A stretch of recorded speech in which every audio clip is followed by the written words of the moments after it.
EasyWeightLoss.com.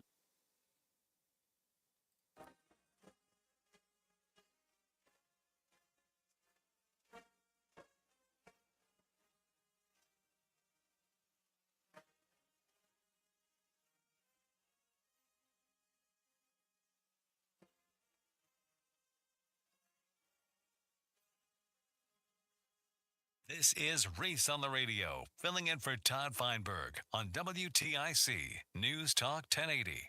I know you guys are objective over there, that you just report the news as it is. Oh, I know. CNN makes it, and I know That's supposed to be a laugh line? I wasn't supposed to be, but I guess it is.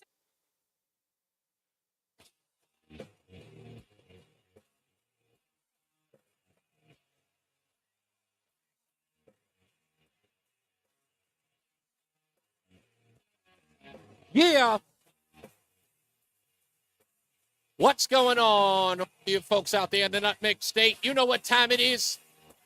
It's time for Reese on the Radio on News Talk 1080 WTIC, August the 13th, 2024.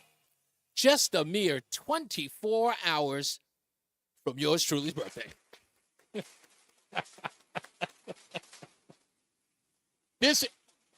You're indulging me because you're going to indulge me talking about my birthday because that's my gift to me. You don't have to get me anything. Just deal with the fact that I'm celebrating as my birthday and I get to do it on the radio. So yeah, it's a little over the top. Yes, it is I don't know. It's a little self-aggrandizement, so to speak. Yeah, so I'm doing that because it's my birthday. I didn't really celebrate my birthday for years. I always didn't make a big deal out of it. People would, significant others or wives wanted to be, oh, what do you want to do for your birthday? And I was like, no, not interested. It's almost like I didn't care, or I was just too miserable to care about another day on the earth. That was my thing. So I never made a big deal out of it. But now, I'm happy, joyous, and free. And I'm in a different sort of state. And, when you got a good wife and you have a good life, and I'm not saying that the rhymes are only coincidental, but if you have a good wife, if you only screaming bars, if you have a good life, you have a good wife, you have a home, you have a job that you love, you have people in your life that you love, acquaintances as well. You start celebrating the things that you normally would take for granted or were dismissive of. And I'm very much I'm at that place now. Until I get miserable. There could be a year when I walk in here and it'll be my birthday and somebody mentions, say, hey, Reese, isn't your birthday coming up? And I'll be like, I'll be doing all that stuff. So I'm not doing that now. I am happy and celebrating my birthday tomorrow. On Thursday, I'm going to go see The Far Side. One of my favorite rap groups of the 90s. All four members will not be there, but one of the guys I wanted to see in concert almost 30 years ago will be performing live. If you don't know the group, me talking about it will mean nothing to you. But Fat Lip left the group after the second album, and all of these years, I've never seen him perform with The Far Side. Well, now they're back. And he's there, but another member is gone. So I never get all four of them in concert. So, but at least I get to see Fat Lip one time. The last time I saw him, Fat Lip wasn't there in concert. This time Fat Lip will be there. So I kind of feel like it's full circle. We got plenty of news and plenty of views to get into, in especially today's opening monologue. Because of yesterday, and I have no idea how the news or when the news is going to be associative. But in this case, it is. And by the way, if you want to join Reese on the Radio, you can go to reaseontheradio.com. You can watch the show live right now. Just go to reaseontheradio.com. You can watch the show there. If you want to chat, go to Facebook, go to X, or go to Rumble, and you can join us in the chat room. So I see this story today, and I've seen it a couple of days now. Governor Lamont, who, by the way, don't forget, we are day 3 in Lamont Watch. Day 3, Governor Lamont wants to remove cell phones from the classroom. And In my head, when I saw the headline, I thought to myself, okay, maybe this is an issue for the reasons that I think it is. And I can look at things in a very myopic way because I'm only taking the past, history, as my guide. Wow, he's talking about taking cell phones out of the classroom. Let me read this story and find out what it's about, because I'm sure that the journalist is writing it from the perspective that I'm thinking. And I read the story, and that perspective isn't there. And by the way, none other than Allison Cross, who was a guest on the show last week, wrote the story in the Hartford Courant. So I start reading a little bit more into it, and this constant theme about the cell phone being removed from the classroom is about bullying and children's distractions. And for some odd reason, I can't stop saying to myself, why is Lamont interested in that? Like, what business is that of his, that kids are distracted at school? I've never known Lamont to be the education governor. And somebody correct me if I'm wrong. I'm sure he's discussed education, but not at this level. And not something it's not even fundamental to education. It's cell phone usage. Something doesn't sit right. So, because of what I do and because of who I am, I do a quick search. Let's see if anybody else is talking about this. Oh, wow, what's this article? That article, folks, that caught me off guard and I couldn't believe that I saw it, was an article out of the the New York Times. California joins the growing national effort to ban smartphone use. It's a story about Governor Gavin Newsom. What? Now, if you've been listening to this show long enough, what have I been saying about the two of these men? Gavin Newsom and Ned Lamont. For those of you who know, I believe that Ned Lamont will be Gavin Newsom's running mate. I believe that Ned Lamont is following the footsteps of Gavin Newsom, applying his policies to Connecticut. Many of you know that to be true, agree with me, and if you weren't thinking about it before, you're starting to see it now. But that's not the part. That's not the part that you should find coincidental here. There's something else going on, because this seems crazy. Why are these governors so interested in banning smartphone use inside the school? You see, because then it runs counter to another thing that I know that those gentlemen are concerned with. Pretty much every governor, if not mayor, if not councilman or alderman, is concerned with. And that is Uvalde, Sandy Hook. We've seen what inside schools? We've seen school shootings. Uvalde just recently. What did we just discover recently? That children inside the school were using their cell phones to contact their parents and law enforcement to let them know what was going on inside. September 11th started that. In fact, solidified the use of cell phones in class. More and more kids were getting cell phones into their hands post-September 11th so that they could contact their parents in the event of an emergency. So here we are in Connecticut, knowing that in the event, oh, by the way, we do active shooter drills in the schools, don't we? And if we are in a situation like that and the kids' cell phones are under wraps, that means that those students who may be able to contact law enforcement as another line of defense, you take that away from the child. That doesn't seem like a smart idea. Governor Lamont, Governor Gavin Newsom, that seems like you are putting more children in danger. Just from my point of view. And then when that didn't add up, something else came to mind. This has nothing to do with active shooters. This has nothing to do with distracted students. In fact, this has nothing to do with education at all. This has to do with a growing trend of teachers getting caught doing things they should not in the classroom every day. How many instances have we seen children in class recording their teachers saying the most ungodly things to children in the classroom, trying to indoctrinate them, saying things that were factually untrue, showing their political leanings in the classroom and condemning children for not having those political leanings? Teachers who have been abusing children verbally or physically. This is a directive of teachers' unions. Believe it. Because there's no way that this should be going all the way up to the governor. It's a cell phone.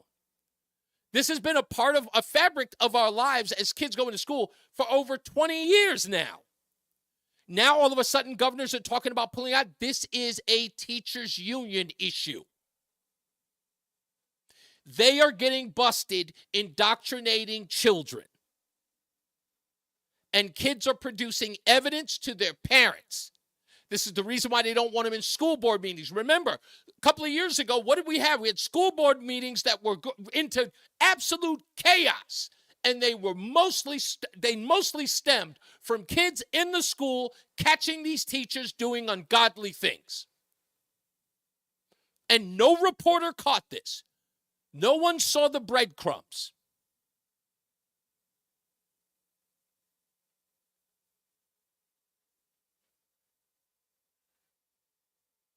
My wife just said that. She said, that's exactly what I was thinking. Teachers way out of their own lane and punishing parents and kids for knowing that teachers are wrong.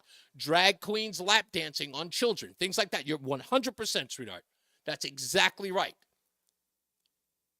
There are parents out there who are finding out things that are happening in the classroom that teachers don't want them to know. And we know this. During COVID, what did we find out?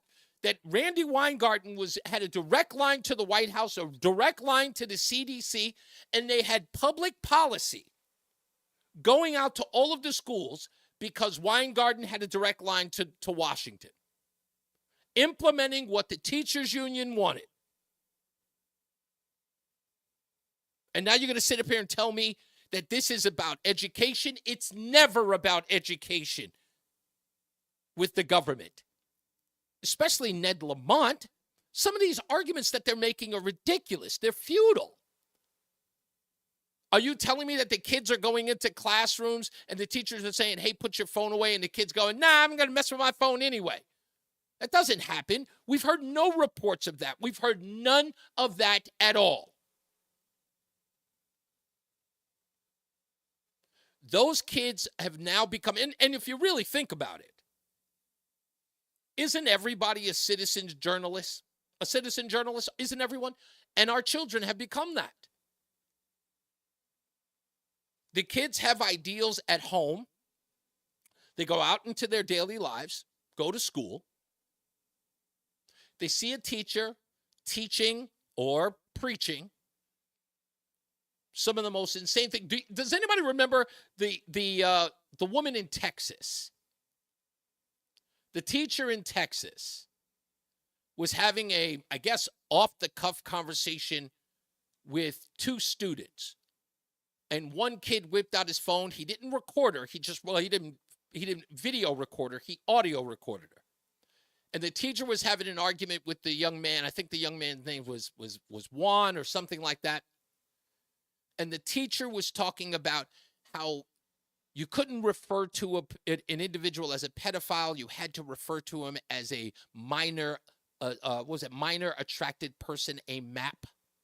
And the teacher was saying that to the student. And the kids were in the classroom going, what? What? The teacher ended up being fired. Because, something like that happens, someone has to have there has to be a resolution to something like that.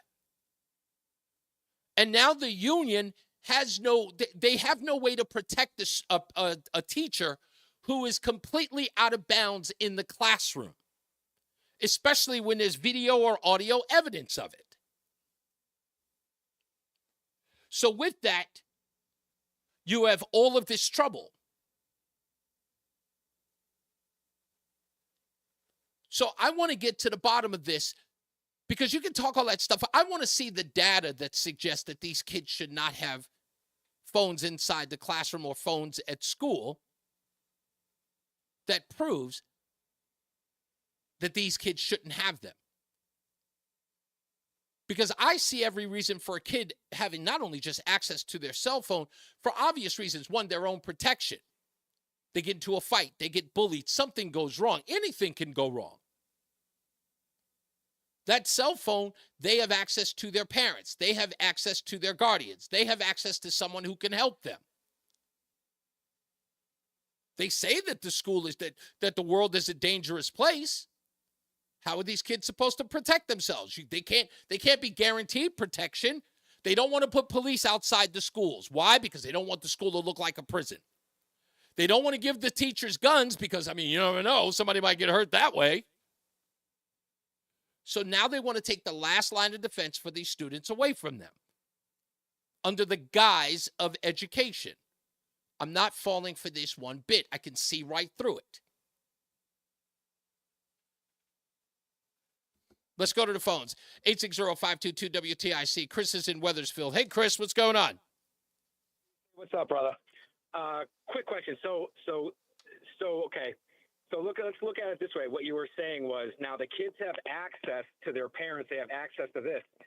How about, what if that is the problem? The kids have so much access to everything except what the teacher is teaching them in the front of the class. Now that's a great question, because that's what this article talks about, the New York Times article as well as the Hartford Courant article. They keep making these proclamations that the kids have this distraction in the classroom. They never suggest in the articles that this is an overwhelming problem for the teachers, right? They're not walking through the classroom having to snatch phones out of so many children's hands that by the end of the day, the teacher's got like 15 phones at their desk. They never suggest that. It's always this underlining of, well, this gives them access to bullying. Well, wait a minute, hold on. They're only in school for a couple of hours a day. If they're going to get bullied, what are they doing with the rest of the day? The bullying happens 24 hours. This bullying thing, it appears to be a ruse, because they're not giving any data that suggests that the cell phones are keeping them from learning, because otherwise they'd have that. I would say, and you can think about the testing scores, right? You have testing to say that these kids aren't proficient in math. They aren't proficient in reading. We have a measurement of those things. Yet no one seems to be available with a measurement that because of this cell phone usage here, we have a drop in these kind of rates, or attendance rates, or suicide rates, or no one's using the cell phone for that. That should be part of the data. We're getting rid of the phone without providing information to suggest why they should go. Well, this is why I say there is no engineering data. There isn't anything behind except an idea in 2035 to force you to buy a battery car. There's no data that says the grid can handle this. That's right. But yet they're pushing it. Now, but let me throw something else back, Reese.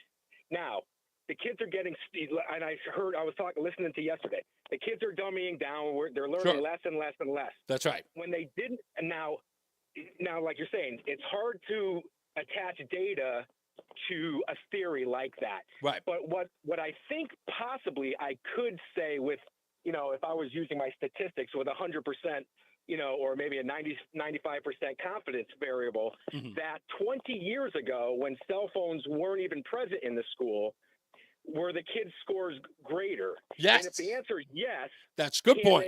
Can they couple it to the phone? And I think that's the argument here. That and exactly what, listen, and literally you nailed it, Chris, because that should be that's the headline. The headline is, we saw the data from 1999 or 2020, or 2001. And based on that data in the classroom versus data today, once the advent of children with cell phones in the classroom came in, we've seen a decline in this, that, and the third. And no one is saying that. You're 100. That's exactly the way they would present it, because then there'd be no debate. But the only thing I'm going on is, and again, present history being my guide, is that what did we see over the last couple of years? We found more and more parents were learning what was going on in the classroom. And when we saw those videos of teachers lap dancing with children, all of a sudden this year comes around and let's get rid of the cell phone. Thank you, Chris. I appreciate your insight. That was literally very astute of you, and I appreciate you, man. All right, let's go to a break. We'll come back. More news, more views when we return. It's Reese on the Radio on News Talk 1080 WTIC. Get your laugh on with me, Chris That was Jericho, good. at the Talk is Jericho. Thank you. We've got Guns N' Roses Hall of Famer Duff McKagan and his joke of the week every Friday, plus regular visits from the hilarious Brad Williams and special appearances by everyone from Gabriel Fluffy Iglesias, Mark Maron, Dennis Miller, Cheech Marin, Kevin Nealon. If they're funny, they're on Talk is Jericho. So listen to and follow Talk is Jericho now on the free Odyssey app or wherever you get your podcasts. It's time to clear the shelters. Since we started 10 years ago, NBC, Telemundo, and you have helped over 1 million pets find their forever families. Let's make it the biggest yet. Are you ready to find your new best friend? If you want to help but can't adopt, your donations can go a long way. Adopt or donate today. For more information, head to nbcconnecticut.com/cleartheshelters. Brought to you in part by WTIC News Talk 1080. Men, when addressing the problem of erectile dysfunction, you want the right treatment for your specific medical situation, because every case is different, and finding the right treatment can mean the difference between just an okay experience and an amazing one. This is Dale for Northeast Men's Health, and at our practices, we offer the full range of ED treatment protocols and can even combine therapies to help make those intimate moments special, both for you and your partner. At Northeast Men's Health, we're the leader in treating ED in the area. Our medical providers specialize in men's sexual health and understand that no two cases are alike, which means you'll get the right treatment for you based on sound medical evaluation and appropriate applications of medical therapies. Plus, we offer treatments that are effective in well over 90% of cases, which means if you're like most men, you'll get your sex life back. So call us. Your initial visit is just $99 and includes blood work, a medical consult, and if medically advised, a test dose. And if that test dose doesn't work in the office, your visit is free. Call 800-930-5956. That's 800-930-5956. Or go to northeastmenshealth.com. We have 5 offices in the Northeast to serve you. And now, a WTIC news update. 81 in Hartford at 3:30. I'm Dave Mager, WTIC 1080 News. High in the low 80s, low around 60 tonight, in the mid-80s for a high tomorrow. Polls close at 8 p.m. on primary election day in Connecticut. There are many local races, plus Republicans are choosing nominees for the U.S. Senate and for the House from the 4th District. After their Twitter chat last night, the United Auto Workers has filed federal labor charges against Donald Trump and Elon Musk. On air, they applauded the illegal practice of firing workers who threatened to strike. This stems from a comment Mr. Trump made in his interview with Musk, which the UAW says condones firing strikers. Berkeley labor expert Harley Shakin says that crosses a line for any union. These remarks are outrageous. They essentially seek to repeal the right to strike. The UAW has been trying to organize Tesla and has endorsed Kamala Harris for president. Jeff Gilbert, CBS News, Detroit. Tropical storm Ernesto is battering the Northeast Caribbean. The storm, located near the Leeward Islands with sustained winds of up to 60 miles an hour, moving towards Puerto Rico. It is expected to intensify. Hurricane watches are in effect for the U.S. and British Virgin Islands.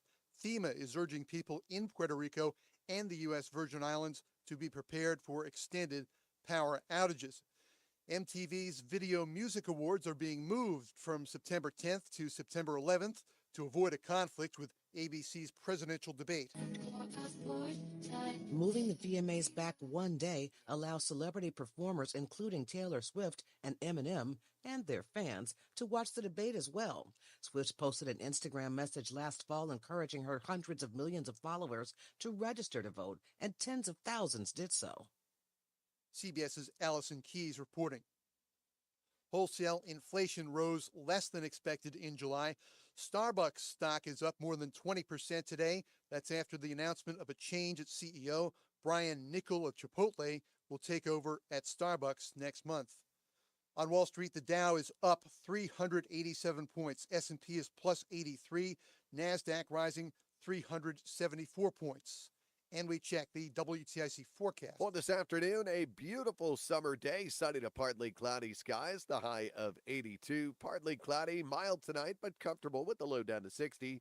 For Wednesday, another gorgeous summer day, though watch for a thunder shower in spots in the afternoon. Pleasant with that high of 86, a light breeze out of the north.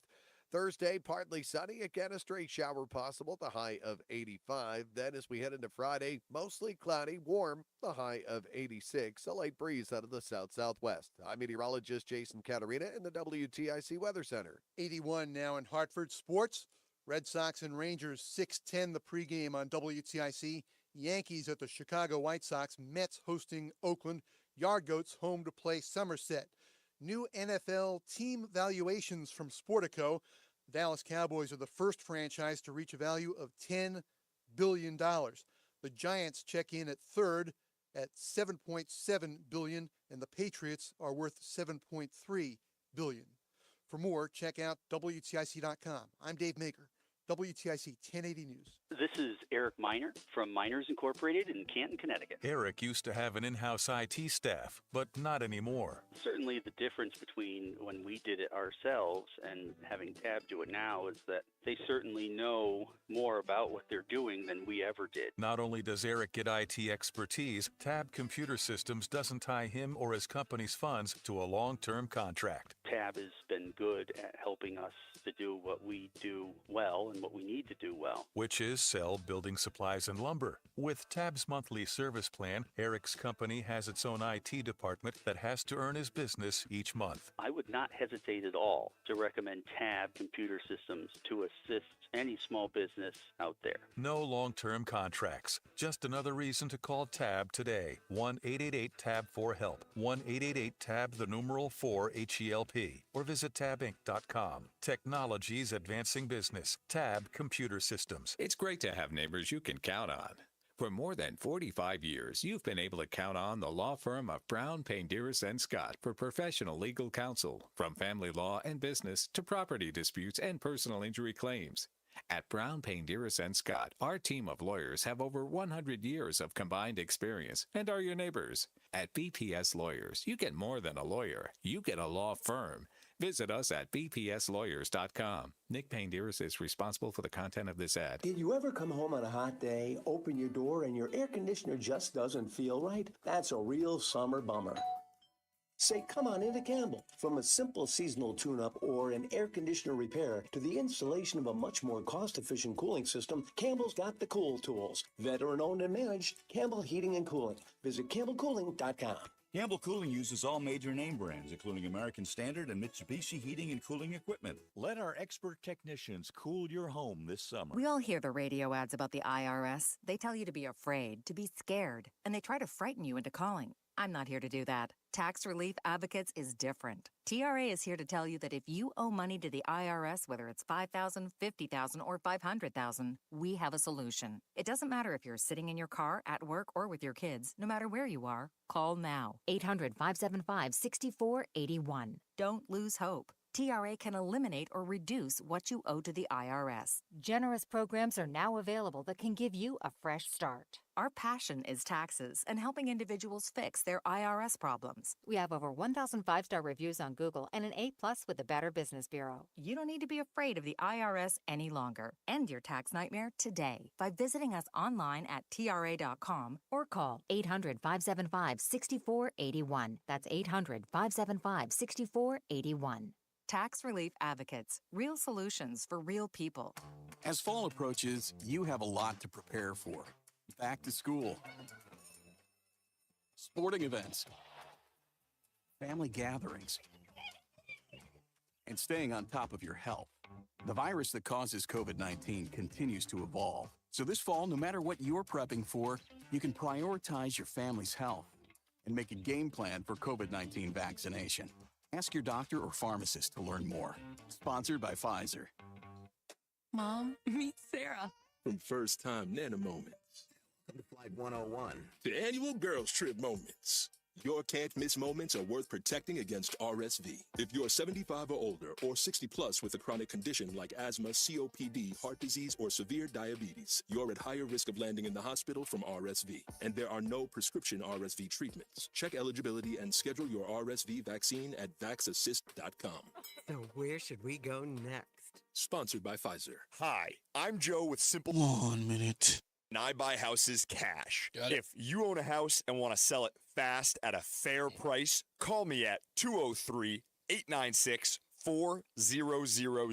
I can pay cash and close in as little as 7 days. I buy houses in any condition, any price range, and more importantly, anywhere in Connecticut. I'm a private real estate investor who buys several houses a month, and I want to buy more. I buy inherited houses, divorce houses, behind in payment houses. I even buy my tenant won't pay me the rent houses. Do you own a house that is trash and needs thousands of dollars in repairs? Great, because I love buying junk houses. I buy vacant houses, abandoned houses, condemned houses, and even foreclosure houses. If you own a house and want to sell it fast, 203-896-4000. That's 203-896-4000. 203-896-4000. What's up, everybody? You know who it is. You know who it is. You know who it is. It's Reese on the Radio. Frederick Douglass of the 21st century. It's WTIC News Talk 1080. We're back. It's Reese on the Radio. News Talk 1080 WTIC. Little Far Side in the background. We'll play some Far Side for at least the next hour or so. If you're not familiar with them, check them out. Bizarre Ride to the Far Side in Lab Cabin, California. They have two great albums. I love the horns in that beat. Yeah. I think is that Soulflower? Nope. No, that's oh no. Who is the blank word in charge? I like that song. Oh, I'm that type of yeah. But the chorus is who is the in charge over here? Yeah. Anyway, I'll be going to see them on Thursday. I'll tell you all about it on Friday. So if you're just joining us, so Governor Lamont, as well as other governors across the country, are talking about banning cell phones in school.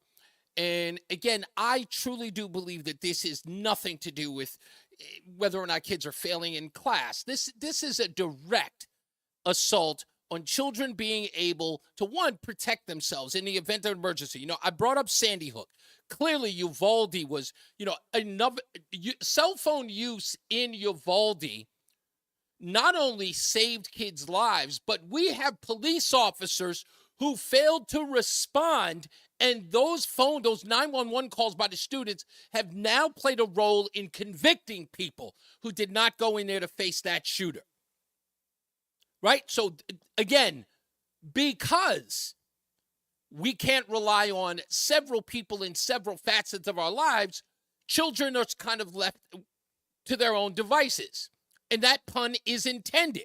The cell phone has been instrumental in saving kids' lives, in gathering information, and the kids at least being able to perform, to record an incident that they can show to their parents. So they can say, Mom, my teacher did blah, blah, blah, blah, blah. And when the parent is somewhat reluctant to believe the child has now something to look.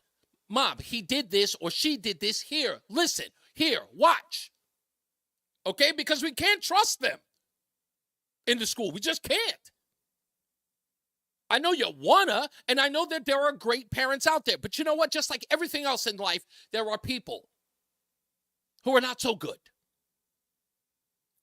And the kids need a defense mechanism. They do.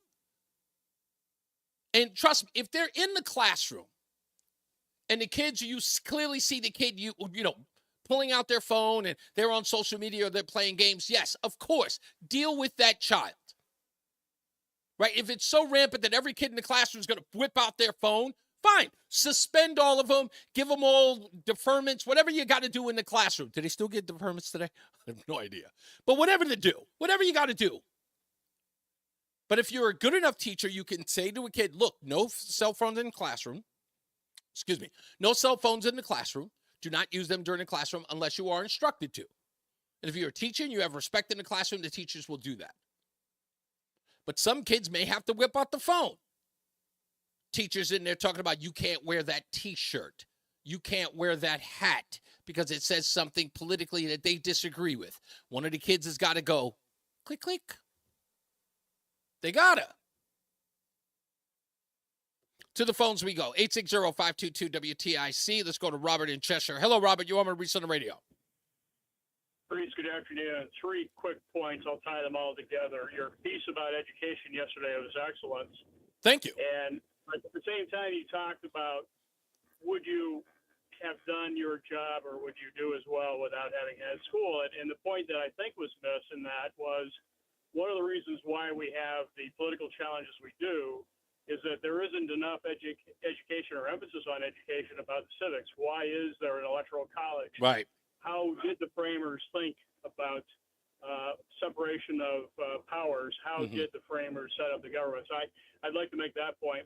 Of course. The next one is I think you're giving the governor way too much credit, suggesting that he might be a running mate for Gavin, as I call him, Newsom, because number one, Nedley is 71, 4 years hence, 75 years old. I think he's out of the game at that stage. But then again, current circumstances might suggest that's not the case. Okay.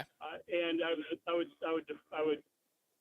state more clearly that he is nothing more, just like Murphy, as I've said before, a part of the National Democratic Party. So Ned, in particular, puts his finger to the wind.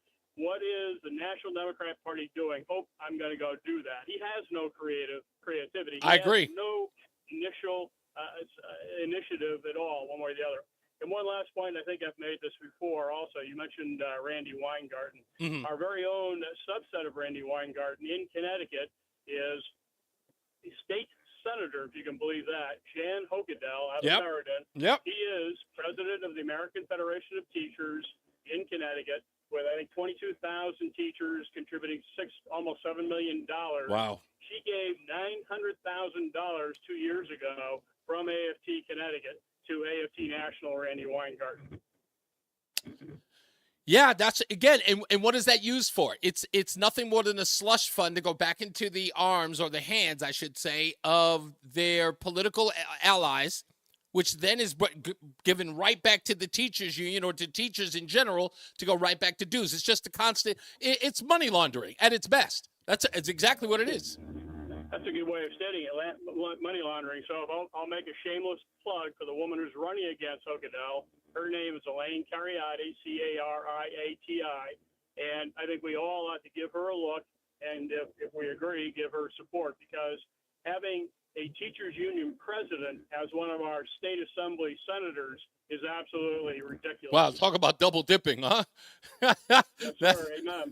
Thank you. Much appreciated, Robert. Thank you for the call. Let's go to Patty in Naugatuck.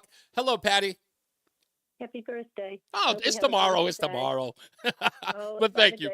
Thank you, Patty. I just wanted to say you're welcome. In addition, that was a great call. But in addition to that, what you're just talking about, too, I read on this a couple of weeks ago when it came out, and there's 41 states over the last 8 years, $2.5 million off the top of my head. These are magnetic pouches. Yes. They are electronic. They lock their phones in there also. Remember, they're electronic with magnets on them. If they don't want the children to use the phones in school, it could be just like you said in the previous caller. Just leave them off. Yep. But in case of an emergency, they are able to use so. Why would you prohibit one in case of an emergency? That's right. But the company, isn't it kind of strange that it comes on the heels of the Romney and Chris Murphy bill? Yep. And this company is, this particular country is the same company being used across the United States. Yonder. And is that the company you're talking about, with the ones with the black and black pouches with the lime green letters on it? Yonder is the name of the company. Also. Yep. So I think there's a whole lot more to the story than what they're actually showing that meets the eye. But your child will have an electronic device on them. Mm-hmm. It will be closed and opened with a different device via a magnet. Mm-hmm. I mean, does that sound a bit excessive to you? It is. Why don't we just ask the students to keep them off in their pockets, which they probably shouldn't even be on them because they are, they are an electronic device. Right. But to put them in an electronic and put that up against your body also, there's a whole lot more to this story. And there is $2.5 million, $30 a phone. and what is the real goal. I think you actually nailed the real goal for it. I Yeah. think it is. It's controlling the narrative, controlling speech all the time, controlling what the information that gets out there. There's our First Amendment. Yep, exactly. And again, the part about this that I don't seem to understand is, hey, let's have every classroom we could just have a classroom where every kid walks in and they've got a little cubby that you put your cell phone in. That would solve the problem. Hey, when you come in the classroom, put your phones up in the cubby. Like you have those, I think in Dorchester, Massachusetts, they used to do this deal where you had to take your phone and send it across the street. The stores actually across the street from the courthouse would have a service where you could go across the street, pay the guy $5 to hold on to your phone while you went into the courtroom, because the courtrooms didn't allow phones. So it actually created business for the businesses in and around. But all you have to do is the same thing. If so, put a cubby inside the classroom. The kid puts his phone there. And if you caught the kid running to the cubby to get the cell phone, you go, hey, don't go back to your cell phone. Get over here to your desk. And problem solved. But to come up with a magnetic device, a magnetic pouch, we're really wasting resources on this? Yeah. You wonder what information they can get off the telephone. Exactly. The things I wonder. But you know what else? They also are offering awards to the schools that are using them. Yeah. Again, so, there's just too much here. Exactly. It's the devil's always in the details. I mean, you hate to use that line, but the devil is always in the details. You read the fine print and you find out something else is going on. Thank you, Patty. I appreciate that insight. Mike is in Plainville. What's going on, Mike? Usually the simplest idea is the best. That's right. Okay? The hell with the magnetic devices. Okay, or trust the students to keep their phones off in class. That doesn't work, obviously. It's becoming an addiction. Okay, you've got a teacher in there that probably has a cell phone in their pocket. Right. That's fine. You have resource officers in the school. Okay, so when you come into class, it's like going to gym class. You take your clothes off. Right. You put them in the locker. Yeah. You put on your gym stuff. You go to class. Take the phone and turn it in. Yep. Okay, what's the big deal? Exactly. You're not taking away anybody's rights. They don't, but that's the whole point. They're trying to ban them in the school, like in total. But since you can't look, parents who are working and their children are in the classroom, they need access to their kids as much as the kids need access to their parents. And I think that they're going a step to introduce these pouches seems a step too far. The children are in school to learn, okay? Yeah. They're not in there to engage in personal conversations. Of course on not. Phone. The teachers have been under fire, under the gun for decades. Okay, the teachers aren't getting any breaks here. Well, even if they're not, Mike, hold on. Even if they're not, I get what you're saying. Even if the teachers aren't getting a break here, what my problem is that they're implementing something foreign into the classroom, like these magnetic devices, when all you have to do to solve it is you bring in one little cubby. Like, how many kids are in a class? 30? You can grab one of these IKEA shelves and put them in the classroom and make the kids put the phones in the class. That's all you need to do. Whose bright idea was it to have magnetic devices? That's what I'm saying. The administration is talking about, let's bring these magnetic devices into the classroom instead of just saying, hey, everybody just purchase a cubby for $100. Because trust me, in IKEA or any one of these places, you can get them for cheap. And if you buy them in bulk, you can get them for nothing. I got to take a break, Mike, but thank you. I know that some teachers are getting a hard time, but this is a step too far. And they're putting too much focus on something they can solve in a minimal way. That's the point I'm making. But anyway, we'll take a break. We'll come back. We'll get to Everett and East Hartford when we return. It's Reese on the Radio on NewsTalk 1080 WTIC.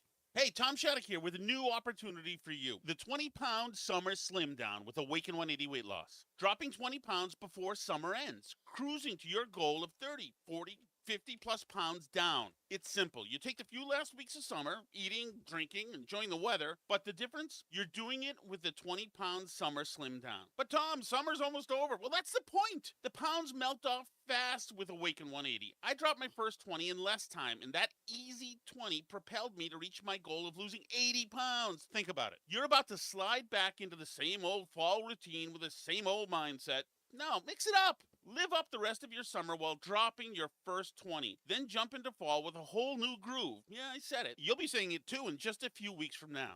20-pound summer slim down with the solution for weight loss. Make your consultation now at 844-346-1800. That's 844-346-1800. Online at awaken180weightloss.com. I don't like onions. I'm doing paleo. Do they have gluten-free bagels? You can't juggle every food request for a work event, or can you? EasyCater is the all-in-one tech platform that makes it easy to get restaurant catering for work, with options for any group size, taste, dietary preference, or budget. EasyCater saves your favorite restaurants and orders, which makes reordering a snap. Need to modify an order? No problem. So when it comes to food for work, make it easy on yourself with EasyCater. Start your order at easycater.com. It's summer in Britain, and the crimes are just getting started. I found another body. Stream the best of British crime drama, only on BritBox. Don't miss new seasons of acclaimed series like Blue Lights, which Time Out calls Belfast's answer to The Wire. And The Responder, starring Martin Freeman in his international Emmy award-winning role. I can feel it. I'm going to crack. Stream the best of British crime drama on BritBox. This is why I want to be a detective. Watch with a free trial today. For eligible individuals 18 and older only. Results vary. One minute. Important safety information. How are your hearing aids sounding now? A little tinny. Okay, 2 seconds. With Jabra Enhanced Selects Premium Package, better hearing doesn't happen in a doctor's office. It happens at home, all done remotely from initial testing to adjustments. How are they sounding now? Fantastic. So much better. You get the same... That is a great quote, Rama. I like it. I think I'm going to use that one. If you have any issues, we'll make adjustments 7 days a week. No charge. Oh, you people are wonderful. Our premium package includes hearing aids, 3 years of follow-up care, plus a 3-year warranty with loss and damage coverage, and a 100-day money-back guarantee. I hear better than I ever thought possible. Save $300 on Enhanced Select 500 hearing aids. Check out. Just go to jabraenhance.com/try. That's JABRA enhance.com/try. JabraEnhance.com/try. You're listening to Reese on the Radio, filling in today for Todd Feinberg on WTIC News Talk 1080. Stay locked in. Reese on the Radio is on WTIC News Talk 1080. What's up? We're back. It's Reese on the Radio. Chat room in effect at ReeseOnTheRadio.com. Rama says, a wise Starship chief engineer once said, the more they overthink the plumbing, the easier it is to stop the drain. I love that. Michael A. in the house as well. Before we get to Everett in East Hartford, let me just say, in the next hour, top of the hour, I should say, Daily Caller General Assignments reporter Robin Greavy will be here to talk about Auntie Nancy and apparently breaking the law. An exclusive out of the Daily Caller. Robin Greavy will be here in about I want to say about a half an hour to get into that. Let's get to Everett in East Hartford. Hello, Everett. You on Reese on the Radio? Hello. I am sitting in the parking lot at Hockenham School. I'm ready to go in and make my vote count. Yes, sir. I was just talking to another WTIC listener who came out from voting. And we'd like to get everybody that listens, go to your local polling place. Republicans have polling as well today, voting as well. Mm-hmm. And I will be voting for Mr. Corey today. But I believe your tinfoil hat is correct on this subject. Thank you. The Wanda, who was caught stuffing ballots, did not get in as much trouble as the person that turned in the videotape. That's right. Basically, because they go after and if you look at all of the latest stories, they're always going after the whistleblower. When it comes to Democrats, they want to know who leaked what and who did it, and they're not going to spare any expense to go after that person. Isn't that, it's so interesting you say that.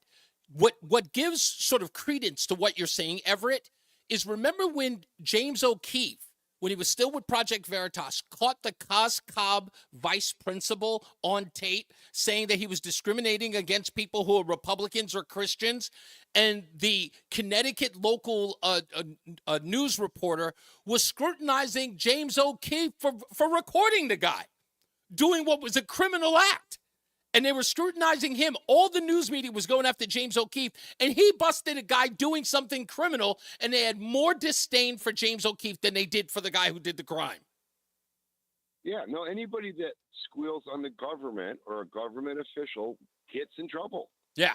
I mean, look at all the whistleblower stuff that they did with Trump and all that other stuff that was going on for the last 2 or 3 years. Yeah. They were more worried about the whistleblowers. Exactly. Oh, the whistleblower. Look, Vindman, patriot.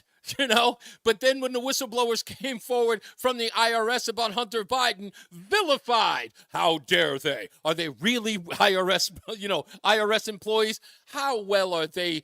Which one of them are Republicans? Turns out both of them were liberals. It's insane, but you're absolutely right. Anytime someone's caught or at least someone's busted doing something they shouldn't have, instead of paying attention to the actual crime, they go after or make criminal the person who caught them doing it. It's insane. Well, and again, the phone has been in school for a very long time. 20 years now. What they're talking about now is what I worried about the first year or two that kids started having phones. Yeah. Evidently, they had a handle on it. Yep. I don't understand what's changed. Again, exactly. It's as simple as shut it. I don't want to hear it. Keep it in your pocket. Keep it in your purse or whatever. Yeah, but now it's being, it is, like I said, now it's a weapon against the establishment, and now they need to remove it. Thank you, Everett. I appreciate it. Let's get to the BPS Traffic Center with Mark Christopher. Hey, Mark. Hey, Reese, thank you very much. Good afternoon to you, and good afternoon, everyone. And if you're for right now on the southbound side of I-91, you're going to see a little slow traffic, 33 Jennings Road down to 32A and B. Northbound 91, good ride, Cromwell up in the winter. Eastbound 84 slowing as you move into the tunnel. Westbound 84, that looks good, Vernon, out in the Farmington 291 through 84. Nope. I thought about it when I was reading it, Rama. I just didn't think I could pull it off. You got delays from 22 up to the Aragoni Bridge, 84 eastbound, Waterbury slowing 17 to 18. If you're traveling 8 southbound, look for some slow traffic now as you move down into Naugatuck. We've got some road work between 28 and 27. Left lane is out there, so a little bit of a delay with that. Traveling into New Haven, 95 southbound, you're tight 46 down to 44. I'm Mark Christopher. Traffic and weather together on the 8's WTIC News Talk 1080. Shop summer brake deals at O'Reilly Auto Parts and get 2 cans of O'Reilly brake cleaner for just $8. Offer valid in store only. The professional parts people can recommend the right brake parts and supplies for your next brake job at O'Reilly Auto Parts. WTIC weather. We've got a beautiful summer day in progress with sunny to partly cloudy skies this afternoon. The high peaking at 82. Tonight, partly cloudy, mild but comfortable with a low down to 60 degrees. A mix of clouds and sun for Wednesday. Watch for a thunder shower in spots for the afternoon. Otherwise, quite pleasant, that high of 86. A nice breeze out of the north. Thursday, partly sunny. Watch for a stray shower again. Pleasant with the high of 85. And Friday, mostly cloudy. A high of 86. I'm meteorologist Jason Caterina at the WTIC Weather is Center. 99 and kicks off a year-long celebration to 100 years on the air. This is WTIC and WTIC FM HD2 Hartford, an Odyssey station. 81 degrees, 4 o'clock. I'm Dave Mager, WTIC 1080 News. The state DOT is out with warnings about an increase in often deadly motorcycle crashes. One person died on Route 189 in Simsbury this morning, another in New Hartford yesterday. The DOT's Josh Morgan has some tips for bikers. Making sure that they're using their signals, that they are wearing a certified helmet, that they are wearing protective gear. So if there is a crash, that they'll be more likely to survive that. He's also reminding drivers of other vehicles to slow down and increase following distance. In the New Hartford crash yesterday, 31-year-old Robert Holcomb of Farmington was killed when he slammed into a guardrail on Route 44. It's primary election day in Connecticut. The Republican nominees for Senate are Jerry Smith of Beacon Falls and Matt Corey of Manchester. Smith is first selectman of Beacon Falls and says he's had successful collaborations with state lawmakers. Applying for grants and different programs for my town, so I've actually been within the system to know what it takes to negotiate and to compromise and to make things happen and to get things done. Corey says they have some common ground. We both believe in the same policies. It's just who can articulate them the best. I've been playing offense the whole time in this whole race up to this day in the primary.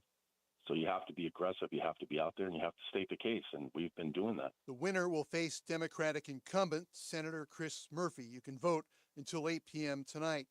On the national election scene, lots of concern about the use of deepfake videos. CBS's Ed O'Keefe says Arizona's Secretary of State Adrian Fontes has been working to stem the potential damage. To expose the dangers of deepfakes, accountability really is the big deal here. Fontes, a Democrat, hosted hands-on training sessions for Arizona election officials like Dana Lewis. The sessions showed us how easily and quickly trusted data can be manipulated. Lewis leads more than 1,000 poll workers in Arizona's third largest county. Taking it to the 1 millionth level when it comes to people influencing our elections or trying to disrupt them, I think we are already there. Waterbury police have a suspect in custody in a Sunday morning homicide. 35-year-old Rahe Autry of Waterbury is charged with murder in the shooting of Jalaquis Minifield. The shooting happened on Walnut Street at about midnight Sunday. Autry held on a $3 million bond. There's a recall of some older Ford and Mazda vehicles and their dangerous airbags. Ford and Mazda telling owners of nearly 500,000 vehicles not to drive them until their airbags have been replaced. These are 04 to 2012 vehicles with faulty Takata airbags that have been recalled but not repaired. Owners can get information from dealers and even get a loaner vehicle while their car or truck is being repaired. CBS's Jeff Gilbert, they're looking at certain Ford vehicles from the 2004 to 2014 model years and Mazdas from 03 through 2015. The government says the inflators can explode with too much force, shooting metal fragments at passengers. 27 people have been killed. Wholesale inflation rose less than expected in July. Wall Street responded. The closing bell report brought to you by Bouvier Insurance. The Dow up 409. S&P climbed 90 points. The NASDAQ was up 407 points. A traffic note, Route 1. Late textual, thank you so much. You're very kind. Hi, Lori. You're never late, my dear. And there's a two-vehicle crash on 84 eastbound in West Hartford. That's between exits 39 and 40. The right shoulder is closed. Sports, Red Sox and Rangers, 6:10 the pregame on WTIC. Yankees at the White Sox, Mets hosting Oakland. The Yard Goats home to play Somerset. For more, check out WTIC.com. I'm Dave Mager, WTIC 1080 News. As fall approaches, we have a lot to prepare for. Back to school, sporting events, family gatherings, and staying on top of your health. The virus that causes COVID-19 continues to evolve. So this fall, no matter what you're prepping for, you can prioritize your family's health and make a game plan for COVID-19 vaccination. Ask your doctor or pharmacist to learn more. Sponsored by Pfizer. Mom, meet Sarah. From first time Nana moments. Come to Flight 101. To annual girls trip moments. Your can't miss moments are worth protecting against RSV. If you're 75 or older or 60 plus with a chronic condition like asthma, COPD, heart disease, or severe diabetes, you're at higher risk of landing in the hospital from RSV. And there are no prescription RSV treatments. Coming right in. Schedule your RSV vaccine. I'm just going to. No, I'm saying coming right in after the drop. Oh, okay. Good enough. Sponsored by Pfizer. Sorry. This is Reese on the Radio, filling in for Todd Feinberg on WTIC News Talk 1080. It's Reese on the Radio, News Talk 1080 WTIC. I know I sound redundant. We got plenty of news and plenty of views coming up. And, of course, in a couple of minutes, we are going to have Rob McGreevy, the General Assignments reporter for the Daily Caller. We'll talk to him about this new Nancy Pelosi story that it's not really gained any traction yet because, of course, mainstream media is probably not going to cover it. But did Nancy Pelosi break the law? And will it affect the establishment where she was breaking the law? We'll get all of that from Rob McGreevy when we have him on in a couple of minutes. And don't forget the 5 o'clock focus today. We'll give you some information on that in a little bit. But you can still join the show. Just go to ReeseOnTheRadio.com. That's ReeseOnTheRadio.com. So you can watch the show live. You can opine and give your statements inside the chat room. Do I have enough time? I can take Jim for a quick minute. Let's go to Jim in Wellington since he's on the line. Hello, Jim. You want me to Reese on the Radio? Reese, how you doing? Pretty good, sir. Let me ask you a question. If there wasn't a cell phone at that rally where Trump almost got killed, Right. we wouldn't have got anywhere near what was going on, what actually happened there. And it's still coming out. And still, we've got the government not telling us exactly what it is that went on from their perspective, from their end. And that's the thing, look, what have we learned from the fact that people have a cell phone? There was a time where the cell phone was the best thing you could have on you, right? Remember when they said the police department or the police organizations across the country were racist and bigoted? Thank God people had cell phones to record police officers when they were interacting with minorities, because now they could be held to account and they could keep everybody honest, right? So all of that stuff gets done, and that was the greatest thing since sliced bread.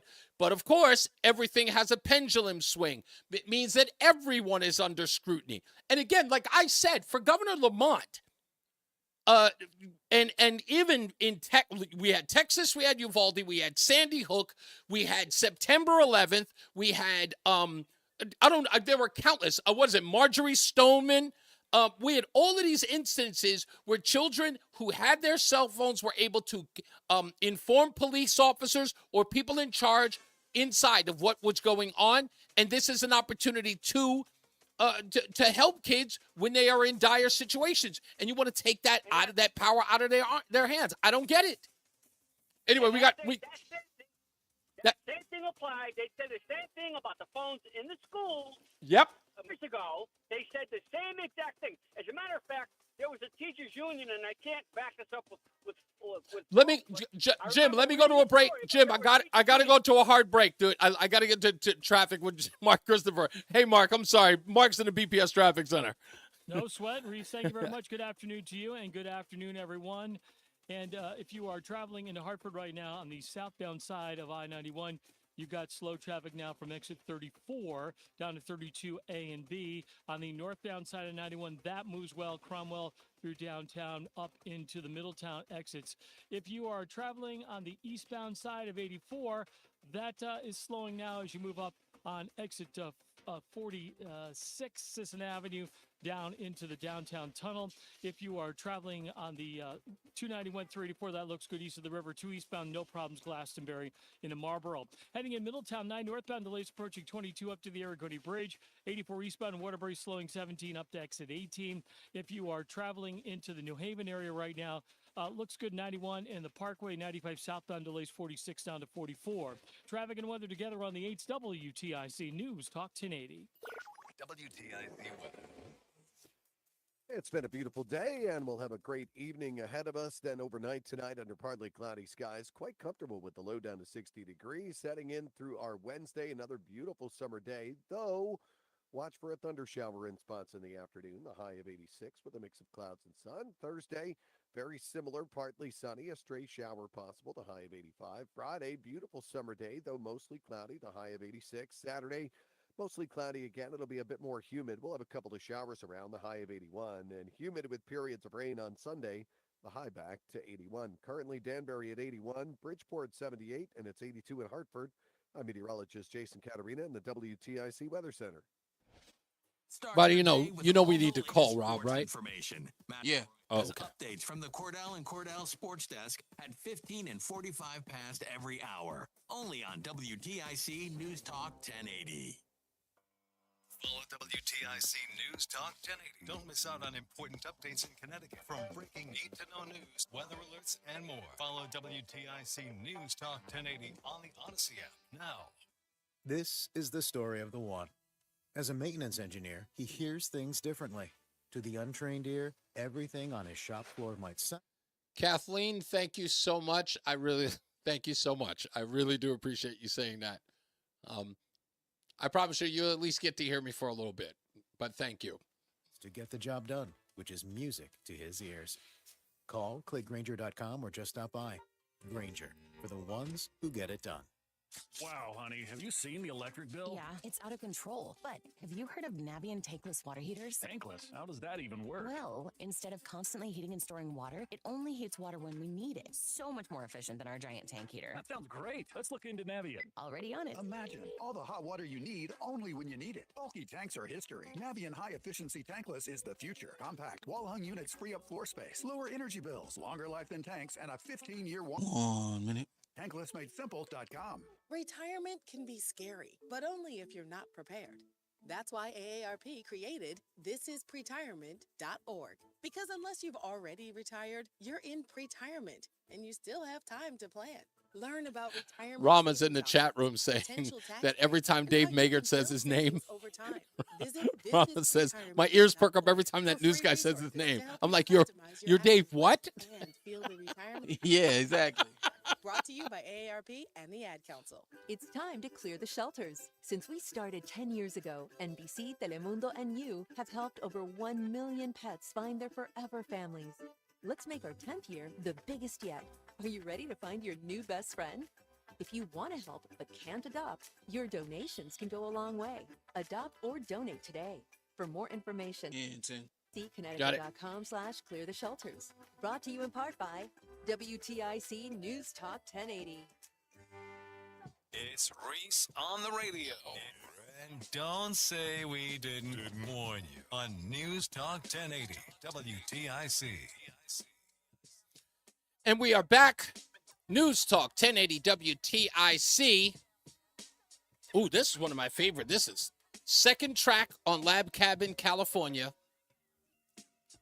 Man, you said you had some instrumentals. You weren't kidding on the far side. Wow, you weren't kidding. You got them all. This is not even a B-side. This is like a random cut off the Lab Cabin album.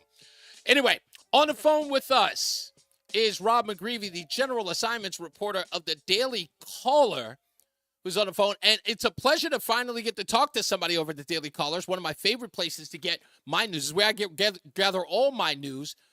So I want to thank Tom Shattuck for getting you guys in touch with me because I'm a big fan of you guys, and it's fine to finally have you in the fold. So thank you, Robert. I appreciate you guys reaching out. Oh, it's great to be here. Thanks for having me, Reese. My pleasure.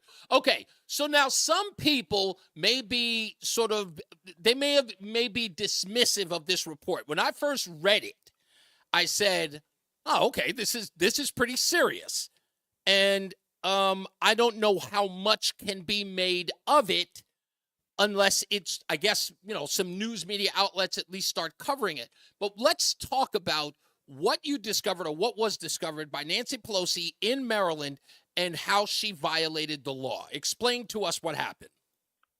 Right. So essentially, Nancy Pelosi was in Baltimore, where she was born, on Thursday to promote her new book.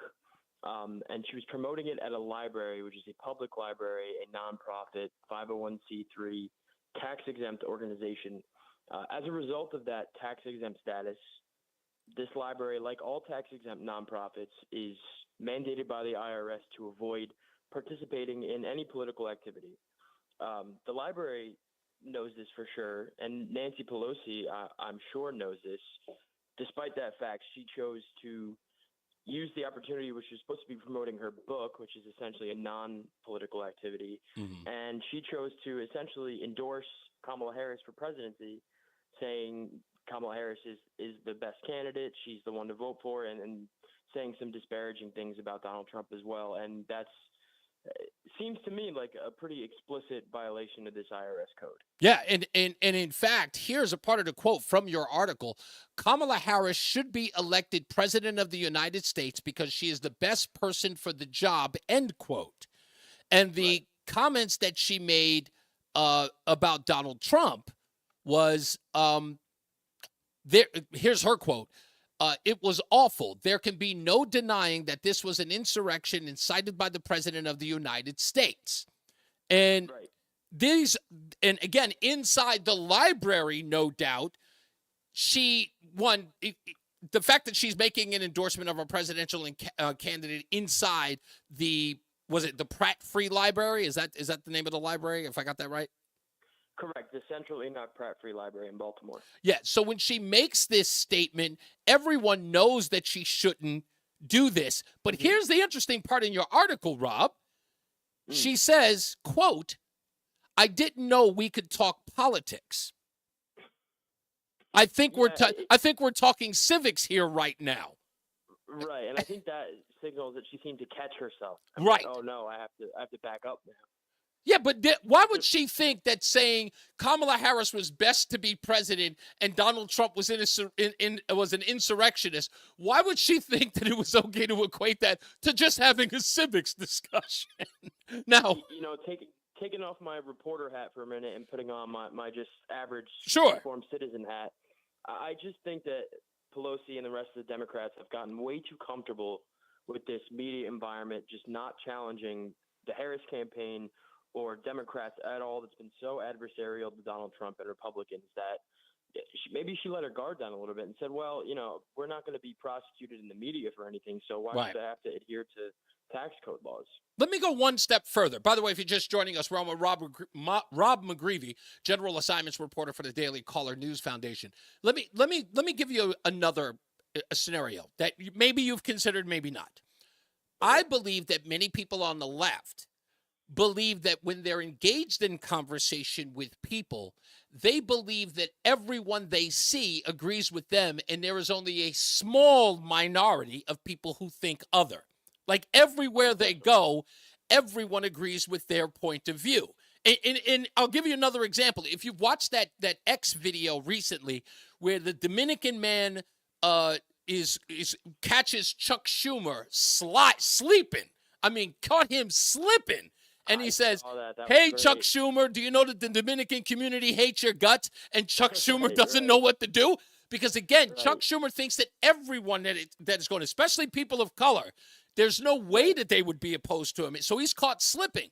That's what Nancy Pelosi's doing here. Oh, I'm in polite company. I can say anything I want here and violate the law. Right, exactly. And, she didn't count on.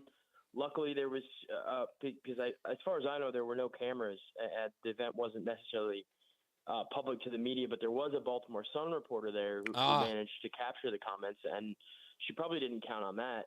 But just going off, what you're saying about the Democrats at large, I think they're in a bubble. I think they're super insulated. Right. Their voters are by far the least informed group when you compare them to conservatives or independents and moderates. I'm blanking on the exact statistics and the numbers, but when polled on what the other side thinks, conservatives and independents are much better at accurately identifying the policy positions and the platforms of Democrats. Democrats really have no idea what conservatives think. Conservatives often get strawmanned by, the Democrats' favorite media personalities, and so they have this idea of what conservatism is and what Republicans think that's broadly inaccurate, and clearly that's trickling up to the party now, and they're just getting so brazen and complacent about it.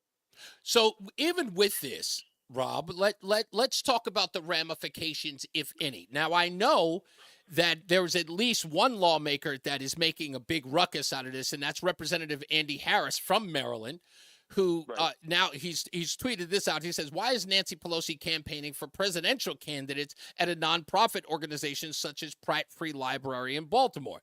This is supposed to be an IRS regulation that prohibits, or there is supposed to be a IRS regulation that prohibits nonprofit organizations from engaging in elections. Now, is he going to push this to committee, or is he going to, what's the natural progression for him to get Nancy Pelosi? Because in essence, Nancy Pelosi will probably not be touched, but this may affect the free library. Yeah, they're much more likely to suffer consequences than she is. But in reality, there's not much likely to come out of it. I mean, we can do what we do, and we wrote the article, and we want to bring people's attention to it just for the sake of having people realize that their lawmakers refuse to be accountable. But ultimately, the book Nancy Pelosi was promoting was called The Art of Power, and she has a ton of power, and she's somewhat insulated from consequences, at least in this regard.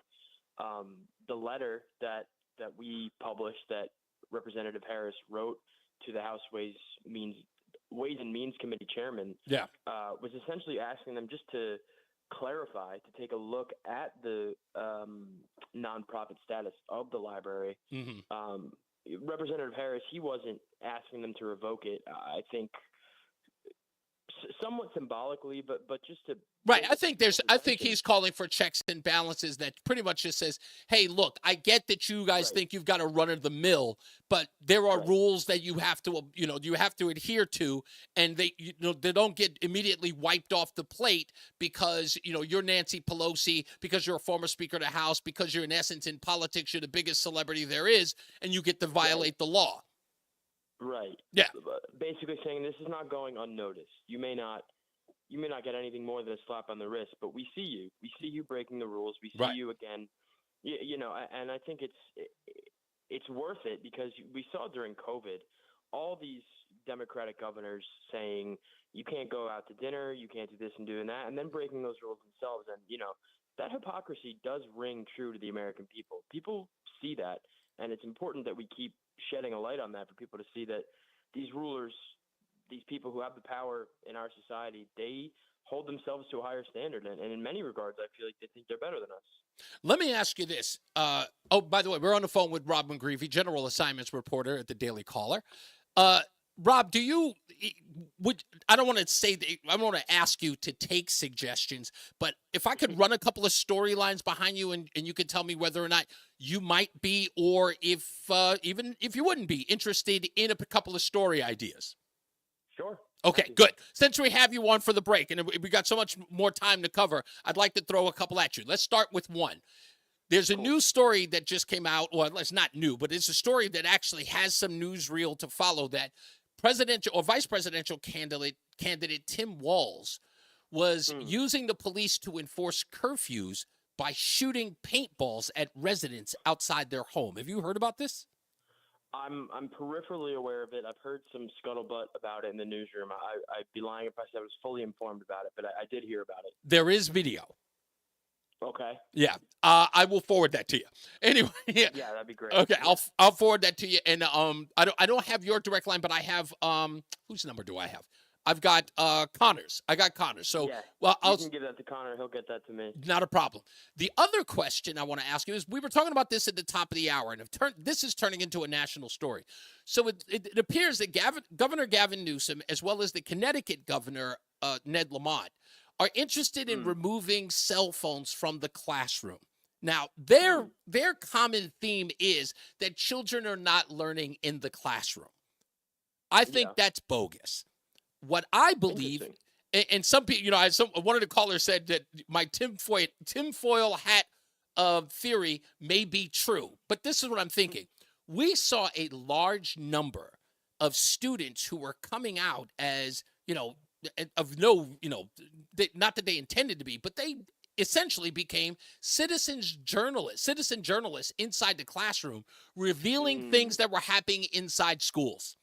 It's the reason why we had so many of these school board meetings where children were coming out finding about, school mandates during COVID. We also had situations where teachers were talking about things that they shouldn't talk about in the classroom, hurling insult, if not physically assaulting children in classrooms. And all of that was revealed because kids had cell phones in the class. Now there's this national campaign to remove cell phones out of nowhere with no data to back up that cell phones are contributing to a decline in learning. We know what COVID did and what the lockdowns did there, but now they're attributing cell phones to children not learning. I think that's all bogus. I think this is an idea to get children to not be citizen reporters to reveal what's happening in schools.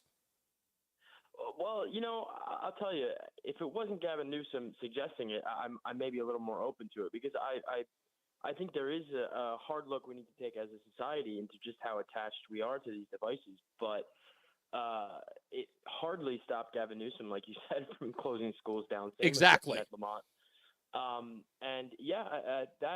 It's an interesting point you raise, and I've never thought about it from that angle. But there is an expansive movement on the left to kind of put a wall between kids and their parents. And you've seen these kids being administered. There was a case a few weeks ago that came out in the news. A kid was administered the COVID vaccine shot without his parents' permission or knowledge.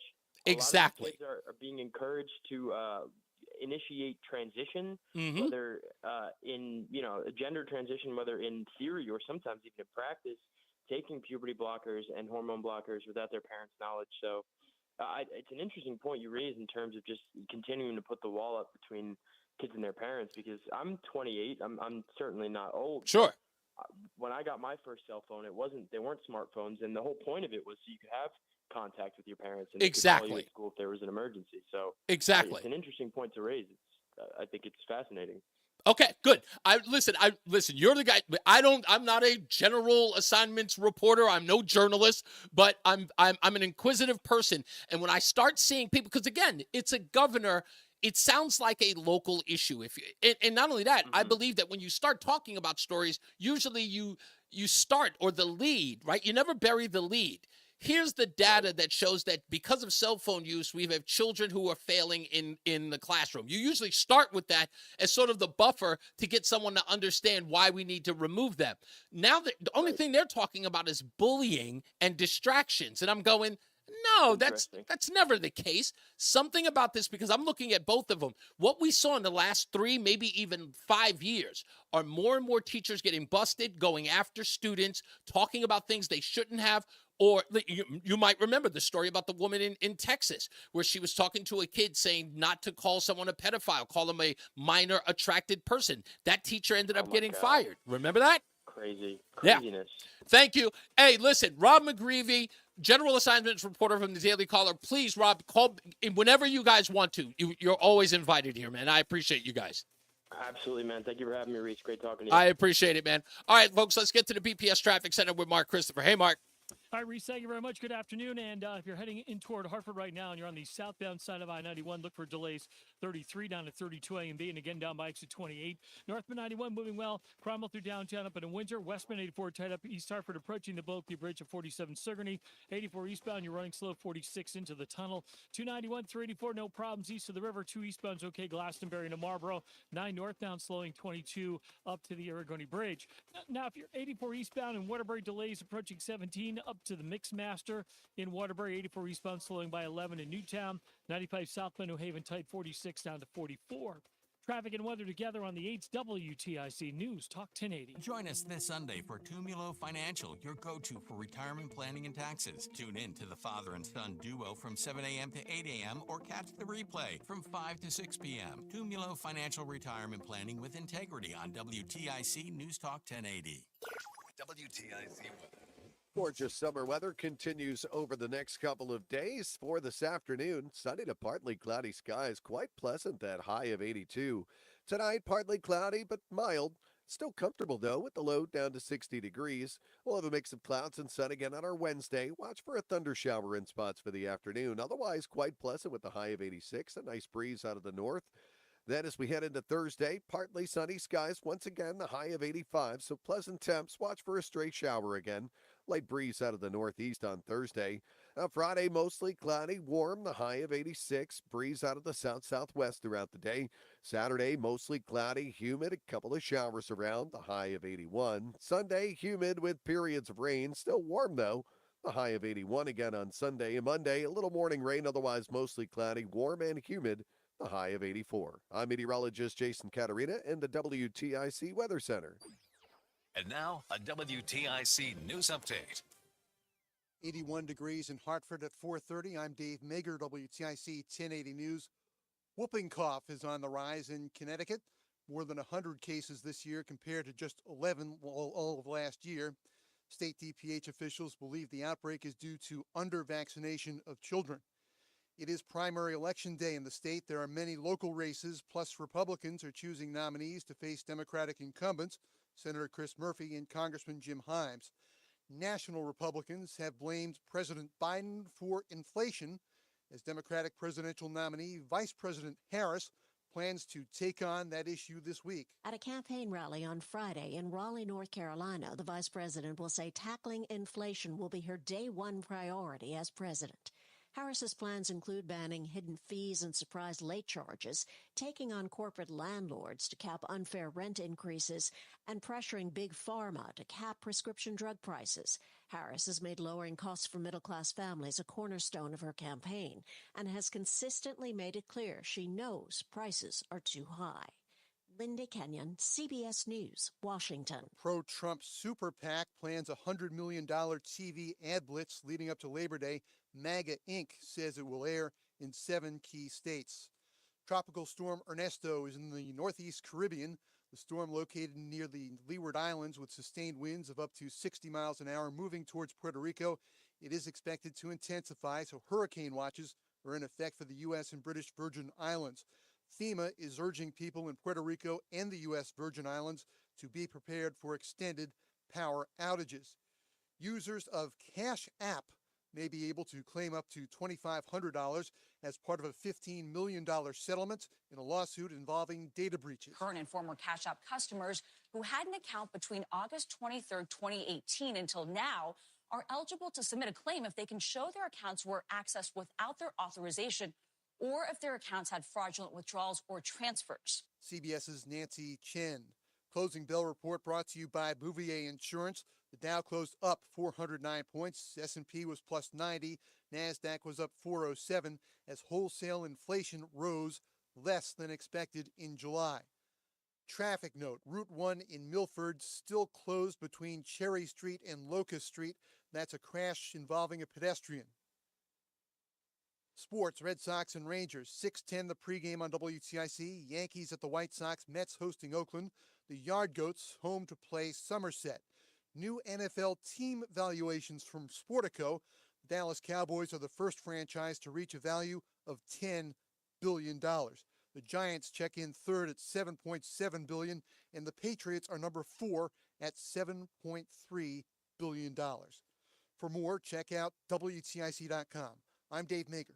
WTIC 1080 News. Men, though it really does go without saying, practicing better medicine almost always means better outcomes for patients. And if you suffer with erectile dysfunction, you certainly want a good outcome. This is Dale for Northeast Men's Health. And because we do practice better medicine, we're the leader in treating men's sexual health issues in the Northeast. ED is a terrible condition. It causes stresses in relationships. It creates anxiety and undue hardships on a man and often on their partner as well. Yet many men suffer for years without seeking treatment. But I want to tell you today that you can be free of ED. Seriously, if you're like most men, the treatments we offer at Northeast Men's Health will work for you. In fact, we have protocols that are effective in well over 90% of cases, which means you can likely enjoy great sex again without the stress that ED can create. You might even find you're performing like you haven't in years. So call us. Your initial visit is only $99 and includes blood work, a medical consult, and if medically advised, a test dose. And if that test dose doesn't work in the office, your visit is free. Call 800-930-5956. That's 800-930-5956. Or go to northeastmenshealth.com. We have 5 offices across the Northeast to serve you. Prescriptions require an online consultation with a healthcare. 1 minute.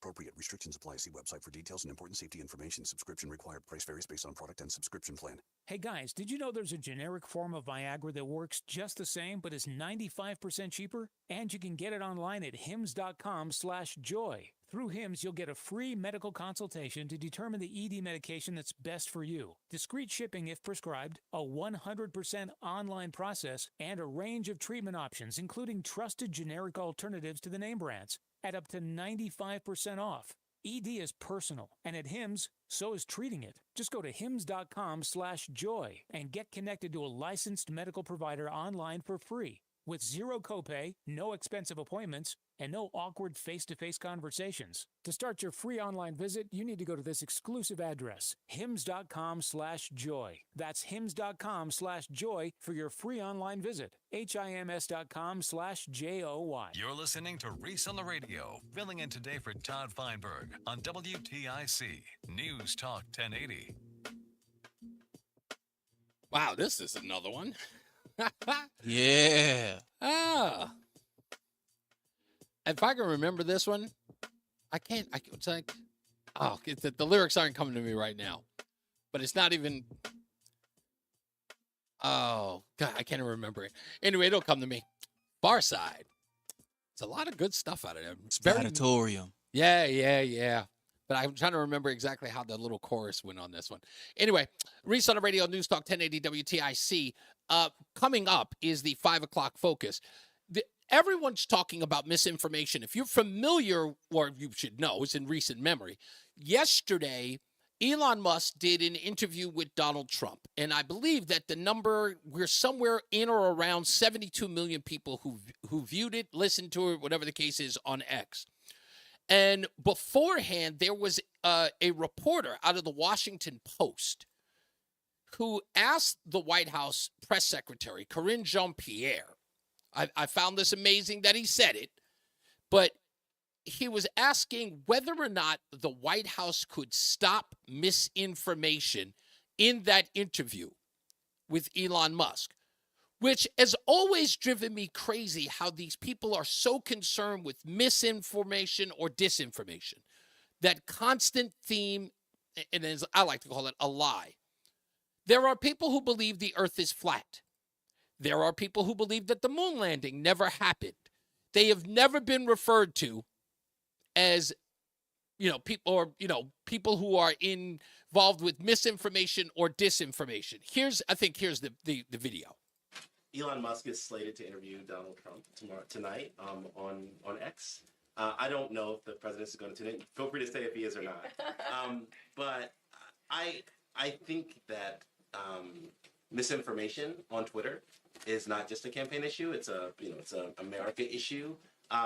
What role does the White House or the president have in sort of stopping that or So this misinformation and disinformation coming from, by the way, this reporter's name is Cleve Woodson, who says that this misinformation, disinformation. Just yesterday, we got a call from someone who was reading the Associated Press story on the August 9th anniversary, 10-year anniversary of the death of Michael Brown, still saying that he had his hands up and said, don't shoot.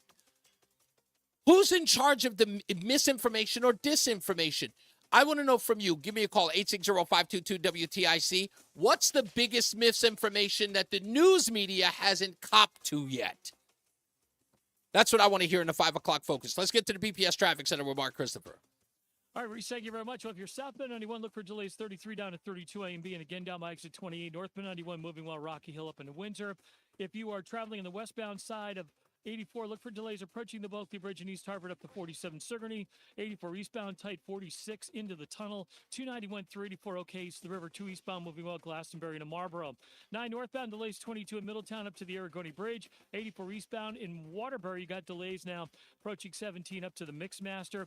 84 eastbound in Newtown delays from exit 10 up to 11. South 95 New Haven slowing 46 down to 44. Traffic and weather together on the 8's WTIC News Talk 1080. WTIC weather. It's been a beautiful day. We'll have a great evening ahead of us as well. Partly cloudy skies tonight. Comfortable with the low down to 60 degrees. A mix of clouds and sun for Wednesday. Do watch for a thunder shower in spots. Otherwise, a beautiful summer day. The high of 86. Thursday, partly sunny, a stray shower. The high of 85. Gorgeous weather to round out the weekend. Mostly cloudy, though, Friday with a high of 86. Saturday, mostly cloudy to be warm and humid. A couple of showers around, and Sunday, humid with periods of rain. Some of it heavy at times. A thunderstorm as well. The high of 81 on Sunday. Right now, Meriden at 81, Waterbury at 75, and Hartford at 82. I'm meteorologist Jason Caterina in the WTIC Weather Center. ProHealth Physicians has proudly been keeping Connecticut healthy for nearly 25 years. ProHealth accepts Husky Medicaid, Medicare, TRICARE, and most major insurances. For trusted local care for your whole family, call 1-855-CT-MD-411 or visit ProHealthMD.com. Columbia Implant Center introduces AI technology to our multi-specialty practice and digital lab. We fabricate teeth replacement with efficiency, quality, and accuracy. 1 day, same day, 7 days. Call 860-730-6020 or visit ColumbiaImplantCenter.com. For nearly 100 years and 4 generations, W.I. Clark has provided superior equipment, quality parts, and timely service to the construction and landscape industry across Connecticut. And while we represent great brands like John Deere, Wirtgen, and Leeboy, it's our employees who get the job done for you and who have always been the key ingredient at W.I. Clark since 1925. W.I. Clark, with locations in Wallingford, Plainfield, and Danbury. Call us or find us online at WIClark.com. Feel like everything's clouded by doubt? Oh, a minute. CaliforniaPsychics.com. Our psychics are available to talk 24/7, and we guarantee if it's not life-changing, it's free. Experience the joy of certainty. California Psychics. After 80 years of learning his wildfire prevention tips, Smokey Bear lives within us all. Learn more at SmokeyBear.com. And remember, only you can prevent wildfire. Brought to you by the USDA Forest Service, your state forester, and the Ad Council. Wesley Financial Group is not a law firm. Are you a victim of the timeshare trap and think there's no way out? I'm Chuck McDowell, founder of Wesley Financial Group, the original timeshare cancellation expert. And I'm here to tell you that there is a way out. All you need to do is give my office a call. I will send you a timeshare exit information kit absolutely free, explaining how the timeshare industry works and your options for... Here we go. Wesley now for your free info kit. 800-790-1400. 800-790-1400. It is your girl, Cammie. And I want you to know that when I listen to the radio, okay, I listen to Reese on the Radio. This is another one. Oh, man, this is perfect. Reese on the Radio. Some do it illegal. I love this. This whole album is perfect. Lab Cabin, California. The Far Side. We're back taking your phone calls. 860-522-WTIC. We've got the 5 o'clock focus coming up. What misinformation has the news media refused to own up to? They're so busy concerned about misinformation and disinformation. Let me give you an example. This one's good before we get to the phones. Listen to this. This is not some offshoot citizen journalist. This isn't like, one of these other organizations that no one gives any credibility to. This isn't coming from Breitbart. This is the the local news in Minneapolis in 2020. We know that Ted Walz was very delayed in deploying the National Guard while the city burned and refused to tell the police officer or allow the police officer to stand their ground and protect the 3rd precinct.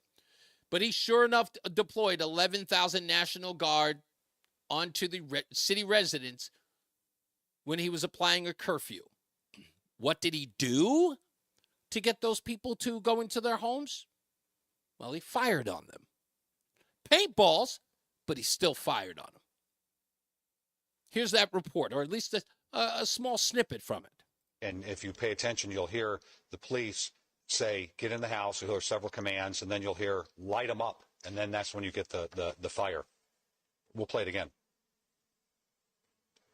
This is...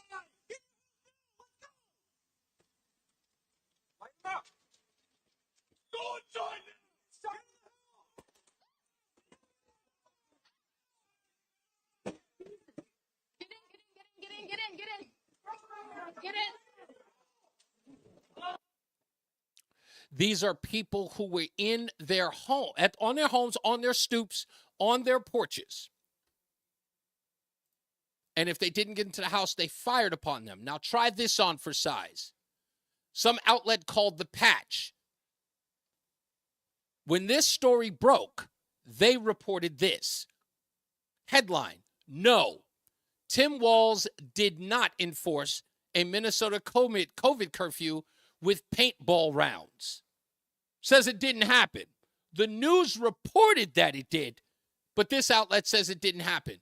Minneapolis, misinformation surrounding a May 2020 video recording in Minneapolis is going viral as political opponents target Governor Tim Walz, Vice President Kamala Harris's newly minted running mate. A video from May 30th, 2020 shows law enforcement sweeping a small residential street in the Whittier neighborhood of Minneapolis.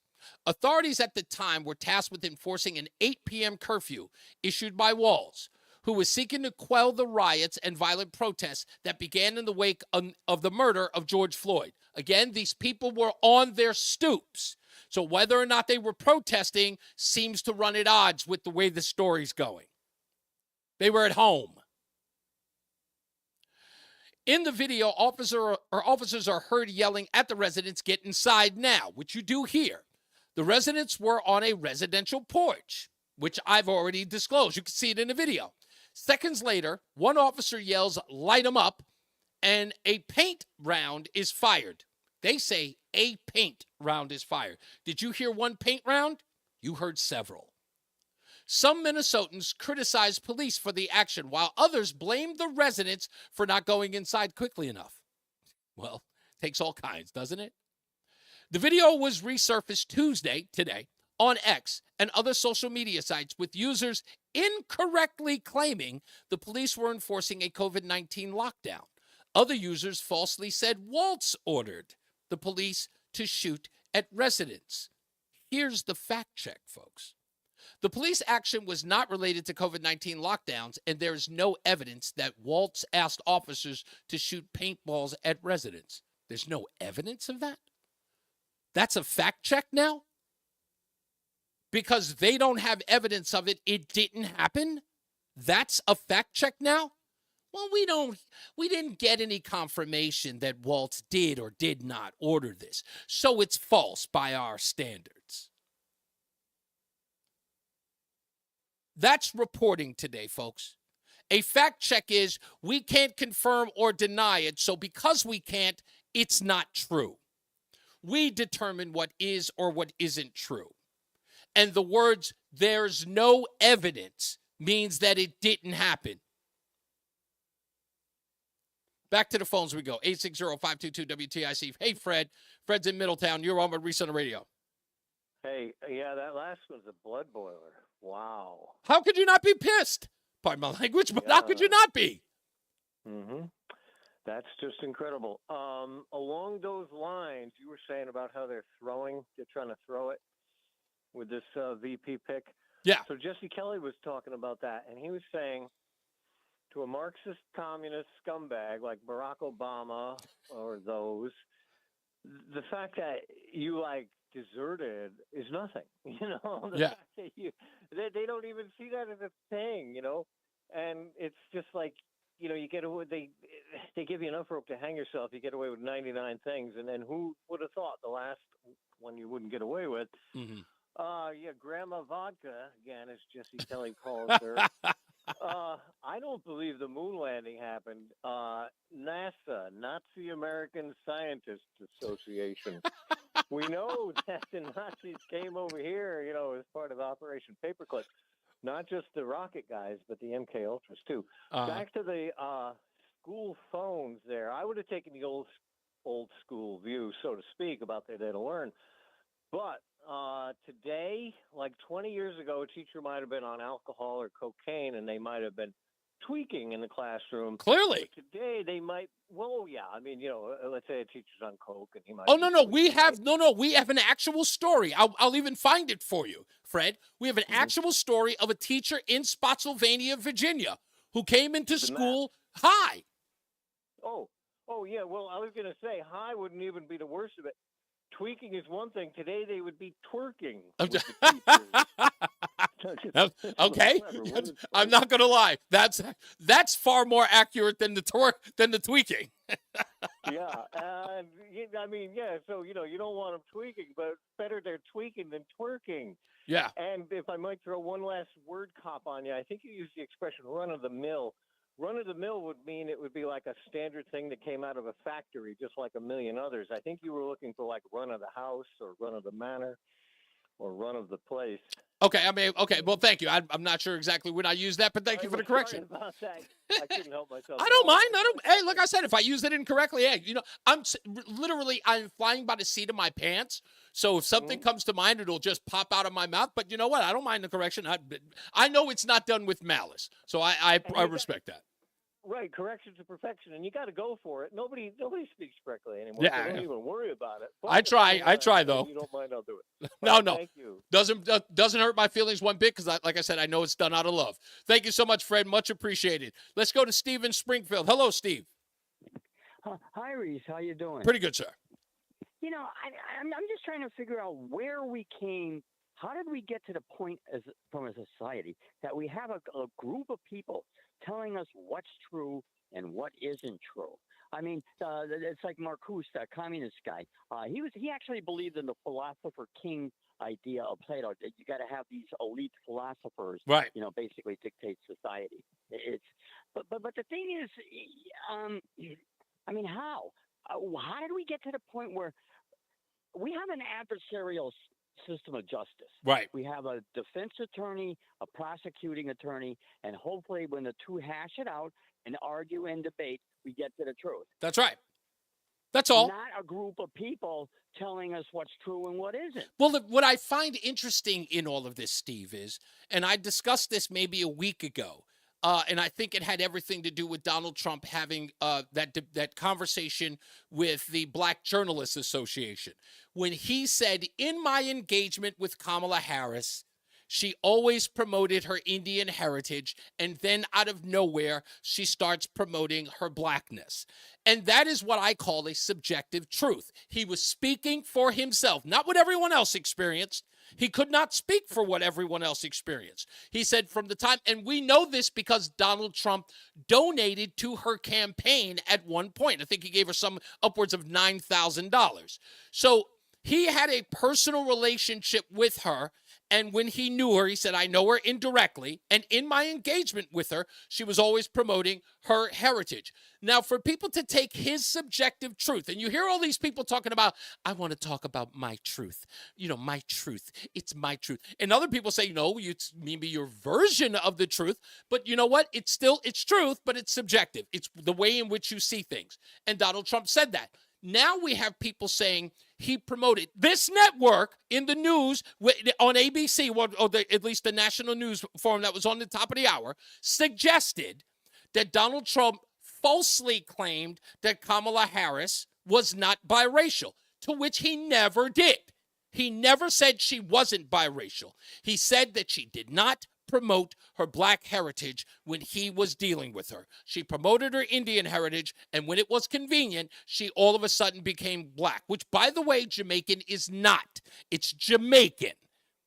And so now to suggest that his subjective truth is now false, that's bogus. Yeah, it's like some subjective word salad. Yes. The thing is, I remember back in the days. Remember reading about Galileo? Yeah. He believed that the planets orbited the sun. Right. And the Catholic Church believed that all the planets orbited the Earth. Right. And the purveyors of truth, trying to get rid of the what do you call it? The misinformation of Galileo. That's right. They tied him to a chair, put his eyes out, and killed him. Yep. I mean, is this the kind of world these people want to live in? Yes, of course it is. That's the control. It's believe us or else.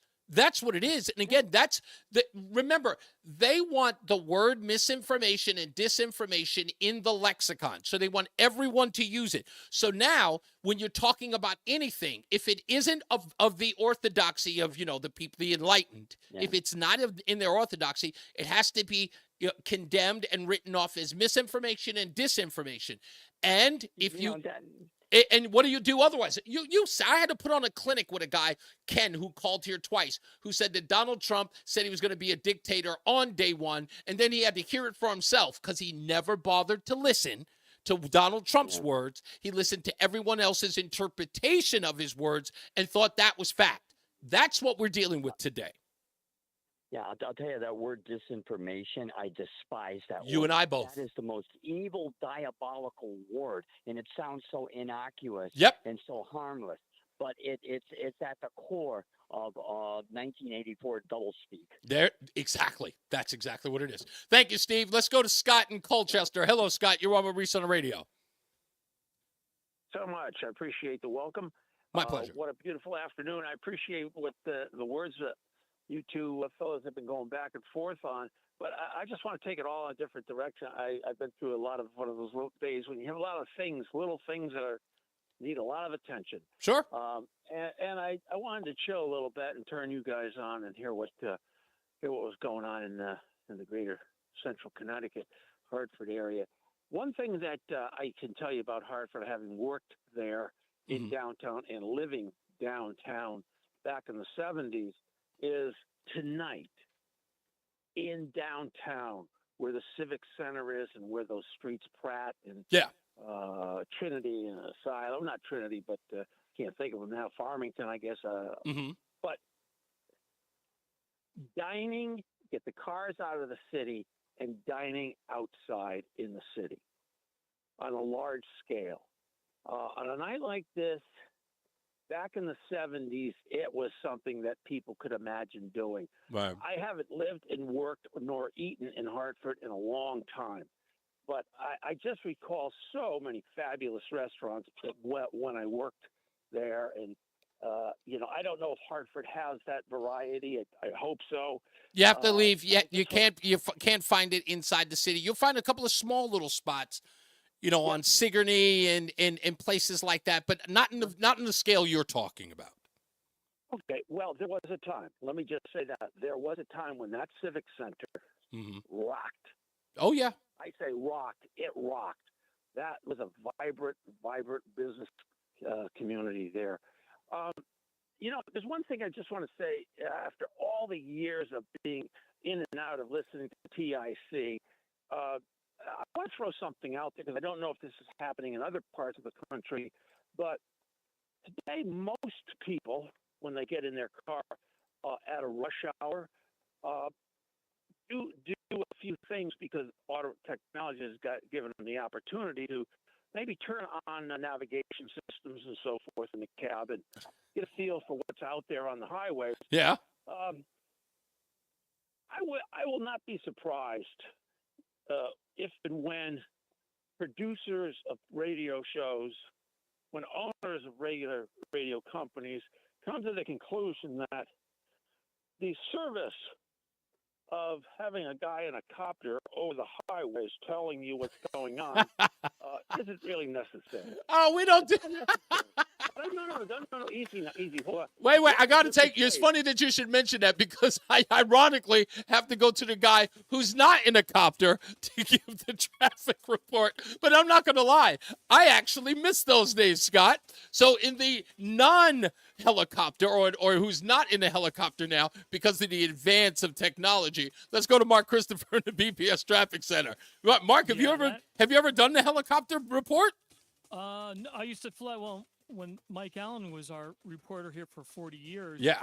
And Mike used to be in the plane, and when he was on vacation, I would go up in the plane. Yeah. That ended. The plane ended in shortly after Entercom bought CBS. Oh wow. Yeah, they didn't want to pay the $110,000. It's a lot. It's a lot. Do you remember for the gas and stuff? Do you remember the days when the guys used to pat on his chest and pretend that he was on a helicopter? Oh yeah, absolutely. I don't think they have one in New York City anymore. No. I don't think they do. I think those days are pretty much over. I remember when, again, watching Channel 7 Eyewitness News, and they had Jim Dolan was inside the copter flying over the city, and he would be reporting live, and the camera would go live. It was just a part of it. It was a part of our lives, just part of. Yeah. I miss those days. Most of that stuff is gone now because of internet cameras and all that. So that's the reality. But Mike used to do a figure-8 circle around the greater Hartford area, and he would hit downtown about every 12 minutes. Before 9/11, we flew about 1,000 feet, and after 9/11, they bumped us up to 1,500 feet. But once again, those days are long gone. Indeed. If you're heading into Hartford right now, southbound 91, you got delays 33 down to 32 A and B, and again down 27 down to 28 on the Hartford Weathersfield line. Northbound 91, moving well, Cromwell through downtown up into Windsor. Westbound 84 tied up just after 56 Governor Street into exit 48 Asylum. 84 eastbound slowing 46 into the tunnel. 291 through 84 okay to the river. 2 eastbound's okay, Glastonbury into Marlboro. 3 northbound a little tight as you merge onto Route 2 eastbound in Glastonbury. 9 northbound delays from exit 22 in Middletown up to the Aragoni Bridge. Waterbury 84 eastbound's a little tight by 18. 84 eastbound in Newtown delays 9 up to exit 11. And 95 southbound New Haven running slow 46 down to exit 44. Traffic and weather together on the 8's WTIC News Talk 1080. WTIC is 99 and kicks off a year-long celebration to 100 years on the air. This is WTIC and WTIC FM HD2 Hartford, an Odyssey station. 81 degrees, 5 o'clock. I'm Dave Mager, WTIC 1080 News. High in the low 80s this afternoon, low around 60 tonight, in the mid-80s tomorrow. Numerous recent motorcycle crashes have the state DOT out with warnings. 2 people killed in the last 2 days, with 1 deadly crash this morning in Simsbury and another yesterday in New Hartford. The DOT's Josh Morgan says crash rates are up. We're up about 5% compared to the previous 5-year average here in Connecticut, which isn't good news because with August and Labor Day, we're really heading into some of those prime riding months. And so we really need drivers to make sure they're paying attention and that they're sharing the road with the people who are out on their motorcycles. He reminds drivers to increase following distance, and he says bikers should wear a helmet. In the New Hartford crash yesterday, 31-year-old Robert Holcomb of Farmington was killed when he slammed into a guardrail on Route 44. It's primary election day in Connecticut. Secretary of the State Stephanie Thomas says everything is going smoothly, and that includes the early voting period used by about 9,000 voters statewide. The biggest early voting turnout came in Hamden. In his first solo appearance as Democratic vice presidential nominee, Governor Tim Walz is in Los Angeles to address AFSCME. He responded to false accusations about his military record. I'm going to say it again as clearly as I can. I am damn proud of my service to this country.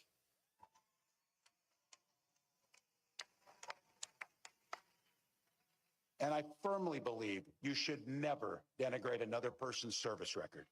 To anyone brave enough to put on that uniform for our great country, including my opponent, I just have a few simple words. Thank you for your service and sacrifice. Vice President Harris will talk about her economic policy Friday in North Carolina. Donald Trump coming off his Twitter talk last night with supporter Elon Musk. CBS's Caitlin Huey-Burns has more. This was an attempt by the campaign to reach voters in a non-traditional setting. They told us last week, top officials from the campaign, that they're looking at a small sliver of voters that are persuadable in this election, and they are not tuning in to traditional media sources. Missouri voters will decide in November if the state constitution should be amended to include a right to abortion. Election officials say the initiative received more than enough signatures to qualify for the ballot. For now, Missouri has a near total ban on abortions. Ford and Mazda recall more than 475,000 older vehicles with dangerous Takata airbags. Ford are 2012 models that have faulty Takata airbags that can spew shrapnel when they deploy. Ford and Mazda say these vehicles have been recalled but not repaired. The companies are providing free loaner cars. At least 27 people have been killed in the U.S. alone by the faulty Takata airbags. More than 400 people have been injured. CBS's Jeff Gilbert reporting from Detroit. Wholesale inflation rose less than expected in July. Starbucks stock was up almost 25% today after the announcement of a change at CEO. Brian Niccol of Chipotle will take over at Starbucks next month. The closing bell report brought to you by Bouvier Insurance. The Dow closed up 409. S&P was plus 90. The NASDAQ was plus 407. And a check of the forecast. For this afternoon, a beautiful summer day, sunny to partly cloudy skies, the high of 82. Partly cloudy, mild tonight, but comfortable with the low down to 60. For Wednesday, another gorgeous summer day, though watch for a thunder shower in spots in the afternoon. Pleasant with that high of 86, a light breeze out of the north. Thursday, partly sunny, again a stray shower possible, the high of 85. Then as we head into Friday, mostly cloudy, warm, the high of 86, a light breeze out of the south-southwest. I'm meteorologist Jason Caterina in the WTIC Weather Center. 81 right now. Sports, Red Sox and Rangers, 6:10 the pregame on WTIC. Yankees in Chicago to face the White Sox. Mets hosting Oakland. The Yard Goats home to play Somerset. For more, check out WTIC.com. I'm Dave Maker, WTIC 1080 News. This is the story of the... 1 minute. As head of maintenance at a concert hall, he knows the show must always go on. That's why he works behind the scenes, ensuring every light is working, the HVAC is humming, and his facility shines. With Grainger's supplies and solutions for every challenge he faces, plus 24/7 customer support, his venue never misses a beat. Call quickgrainger.com or just stop by. Grainger, for the ones who get it done. From inflation to worker shortages, America's small businesses are met with challenge after challenge. Now, a massive tax increase on small businesses is right around the corner. This will impact 9 out of 10 small businesses and lead to job losses, reduced wages, and an economic slowdown. Visit smallbusinessdeduction.com. Here we go, coming in right after the 2 drops. Stop Got the it. small business tax hike. Paid for by the National Federation of Independent Business. This is Reese on the Radio, filling in for Todd Feinberg on WTIC News Talk 1080. It's the 5 o'clock focus. It's the 5 o'clock focus. I'm focused, man. 5 o'clock focus in effect here on News Talk 1080 WTIC. Give us a call, 860-522-WTIC, 860-522-9842. I thought that I really believe that I've got all of them down to a science. All of the misinformation that is still allowed. In fact, news networks all over the place continue to repeat them. Because what I've noticed is it's never called misinformation when their side does it. Let me give you an example. CBS News just did an interview with Joe Biden, CBS Morning News. And Joe Biden is still repeating the provable and already confirmed lie of fine people on both sides. It's provably false. It is never deemed misinformation. Never. At all. They can say wrongly, but it's never considered. Kamala Harris is on the campaign trail still saying the same line. Never called disinformation. Never. You can say that the opposition are Nazis. You can say that the opposition doesn't want clean air and clean water. No one's ever said there's no evidence that Republicans don't want clean air. Not once. Watch the J.D. Vance interview with Dana Bash on CNN or Jonathan Karl on ABC, and you will actually hear, and which I find amazing that no one ever calls this out, that when they're doing an interview with a Republican, you hear the Republican practically debating the person they're being interviewed by. Not having a conversation. It's all supposed to be, what do you think of this? What do you think of this? What do you think of that? But then you have the reporter defending the record of the individual. What do you mean she wants to do this? I'm sorry, am I debating you? I'm the subject. Ask the question, let me say what I have to say, and then move on. Go to the next question. Why are you defending her? Are you a surrogate, Dana? That's all I want to know. Let's get to the BPS Traffic Center with Mark Christopher. All right, Reese, thank you very much. Good afternoon. If you're heading into the greater Hartford area right now and you're on the eastbound side of 84, look for delays about a half mile before 46th Avenue up to 48 Capitol Avenue. Westbound 84 slowing east Hartford, approaching the Bulkley Bridge to 47 Sigourney. Southbound 91 delays 33 to 32. Another slowdown by exit 28, Hartford Weather Shield 9. If you are traveling northbound 91, that looks good. Cromwell up into Windsor, 291, 384 okay. East of the river, 2 eastbound, moving well east Hartford into Glastonbury. 3 northbound, look for some slow traffic as you approach the Route 2 East ramp in Glastonbury. 9 northbound, you got delays 22 up to the Aragoni Bridge in Middletown. 84 eastbound, Waterbury slowing by 18. 84 westbound, a little tight, 22 into the Mixmaster. If you're 84 eastbound in Danbury, slowing by exit 3. 84 eastbound in Newtown, slowing 9 up to exit 11. If you are traveling into New Haven, 95 southbound, delays 46 to 44. Traffic and weather together on the 8th WTIC News Talk 1080. WTIC. It's been a beautiful day as we head through the evening and overnight tonight. Some partly cloudy skies out there, comfortable with the low down to 60 degrees. For our Wednesday, clouds and sun, a thunder shower in spots in the afternoon. Otherwise, very pleasant, the high of 86. Partly sunny Thursday, a stray shower. Again, another nice summer day temperature-wise, the high of 85. A beautiful day Friday, though mostly cloudy. Pleasant temperatures for the summer, the high of 86. Saturday, mostly cloudy, humid, a couple of showers, a little cooler, the high of 81. And then Sunday, humid with some periods of rain. Some of it will be heavy at times, a thunderstorm as well, the high of 81. Right now, Mansfield at 77. Granby at 82. It's also 82 in Hartford. I'm meteorologist Jason Caterina in the WTIC Weather Center. Don't let a cold, sinus infection, or allergies ruin your day. Breathe easier, sleep better, Light them and up, feel healthier and then that's with when you get the Visit fire. Navage.com. We'll play it again. Walgreens, CVS, or a store near you. This is... Columbia Dental has a special gift for you. Visit their Manchester office at 483 Middle Turnpike West on Sunday, August 18th between 12 noon and 7 p.m. for a free dental cleaning. First come, first served. Celebrate with a bright smile at Columbia Dental. It's time to clear the shelters. Since we started 10 years ago, NBC, Telemundo, and In News have Minnesota? helped over 1 million pets find their forever families. Let's make our 10th year the biggest yet. Are you ready to find your new best friend? If you want to help but can't adopt, your donations can go a long way. Adopt or donate today. For more information, head to nbcconnecticut.com/cleartheshelters. Brought to you in part by WTIC News Talk 1080.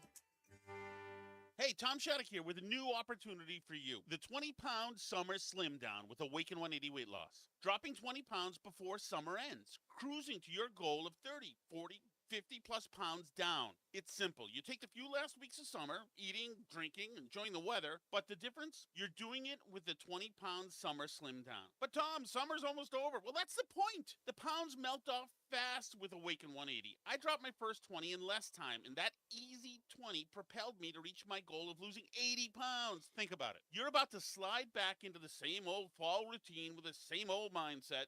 No, mix it up. Live up the rest of your summer while dropping your first 20. Then jump into fall with a whole new groove. Yeah, I said it. You'll be saying it too in just a few weeks from now. 20-pound summer slim down with the solution for weight loss. Make your consultation now at 844-346-1800. That's 844-346-1800. Online at awaken180weightloss.com. Getting quality employees in your company is essential. But finding those people can be a major hassle, unless you use ZipRecruiter. ZipRecruiter makes finding quality people a breeze. And right now you can try it for free at ZipRecruiter.com/free. With ZipRecruiter, one click sends your job to hundreds of top job sites.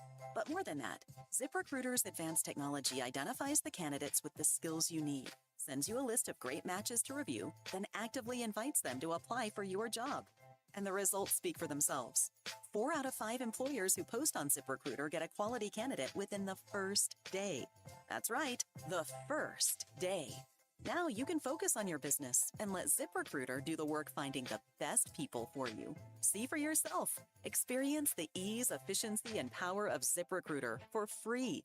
Just go to ZipRecruiter.com/free. That's ZipRecruiter.com/free. ZipRecruiter.com/free. It's the 5 o'clock focus. It's the 5 o'clock focus. I'm focused, man.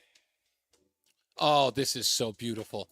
It's the last hour, and he's playing the END. Where are you getting these from? I can never find these instrumentals. It's Reese on the Radio, News Talk 1080 WTIC. So, again, my point is, in the 5 o'clock focus, is where are we going to get misinformation from all sides? Because there's misinformation everywhere. If you really want to tell it, right? It's everyone, because you can say that everyone's got a subjective truth for that matter, right? They believe something to be true, even though it's not.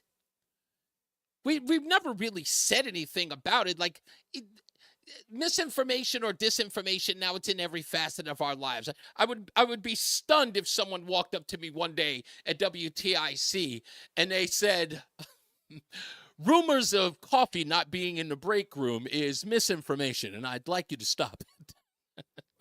Coffee has been made and it is available to all employees. Please do not spread such misinformation again.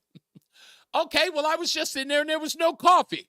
Well, the coffee is there now, and suggesting there is no coffee is now misinformation. I'm just saying it would be ridiculous. We'll get to the phones in a second. Hear me out. Tim Waltz. In Minnesota, we respect our neighbors and we respect their personal choices. Now, look, it's not difficult. In Minnesota, we respect our neighbors and we respect their personal choices. Do we, Tim? Do we, Tim?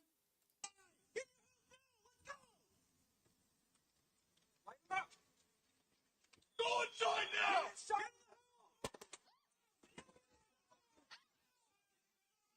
Yeah, get inside. Get inside. Tim Waltz says we respect our neighbors. In Minnesota, we respect our neighbors and we respect their personal choices. Don't forget, we also have Tim Waltz and the Kamala Harris campaign saying that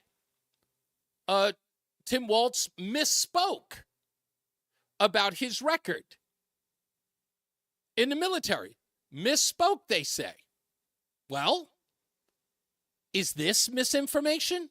As a 24-year veteran of the Army National Guard and a retired command sergeant major. As a retired sergeant major in the Army National Guard out of Minnesota. Retired out as command sergeant major. I spent 24 years in the military, Congressman, as a command sergeant major. I know. Tim Walz is one of those everyday people. Coach to the state champs. Teacher of the year. Command sergeant major. I am a retired command sergeant major in the Minnesota National Guard. I am a retired sergeant major in the Army National Guard.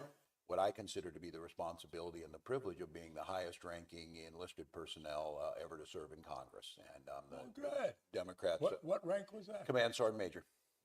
So when you first came to Washington, you were a retired command sergeant major in the Army National Guard. So you... I was an enlisted soldier for all those years, and care of troops and making sure they have the right equipment is paramount. So he's a coach to the state football champs, and he's a command sergeant major in the Army National Guard. And so again, misinformation or disinformation to say that Tim Walz misspoke. Huh? I don't think so. Telephone number is 860-522-WTIC. Andrew is in Simsbury. Hello, Andrew. You on Reese on the Radio? How you doing, Reese? Pretty good, sir. So I've got some, I don't know if it's misinformation, but I went on Wikipedia to look and see a little bit about Kamala Harris and her background. Okay. And I don't know if you've ever done that. I have. Never go on Wikipedia. Well, you know, they discussed about her mother was an endocrinologist who did cancer research. Her father was a highly acclaimed, highly regarded economics professor. I think he was at Stanford or Berkeley. Stanford, yep. Northwestern, and highly published. Yes. They also had, if you read down the article, they had some information about his background. And they said that before his grandmother passed, and this is quoted in Wikipedia, her great-great-grandfather, I think his name was either Hamilton Brown or Harris Brown. It is. Okay. You follow me so far? Yes, sir. He came over from Ireland. That's right. He's a Scot-Irish. 1820s. Okay. Do you know anything more than that about him? Oh, yeah, I know plenty. Oh, I know plenty. St. John's Parish? Oh, yeah. In fact, St. Anne's in Jamaica. St. Anne's Parish, rather? Yeah, St. Anne's Parish. His great-grandfather owned it. That's his. Well, do you know more about that? Oh, yeah. That So they were the biggest slave owners on the island?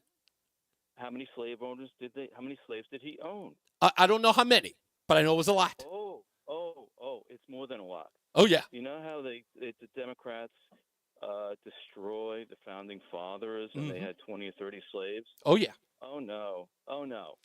They quote that there are over 1,120 slaves owned by his descendant. And then he also brought in hundreds of laborers from Ireland. That's right.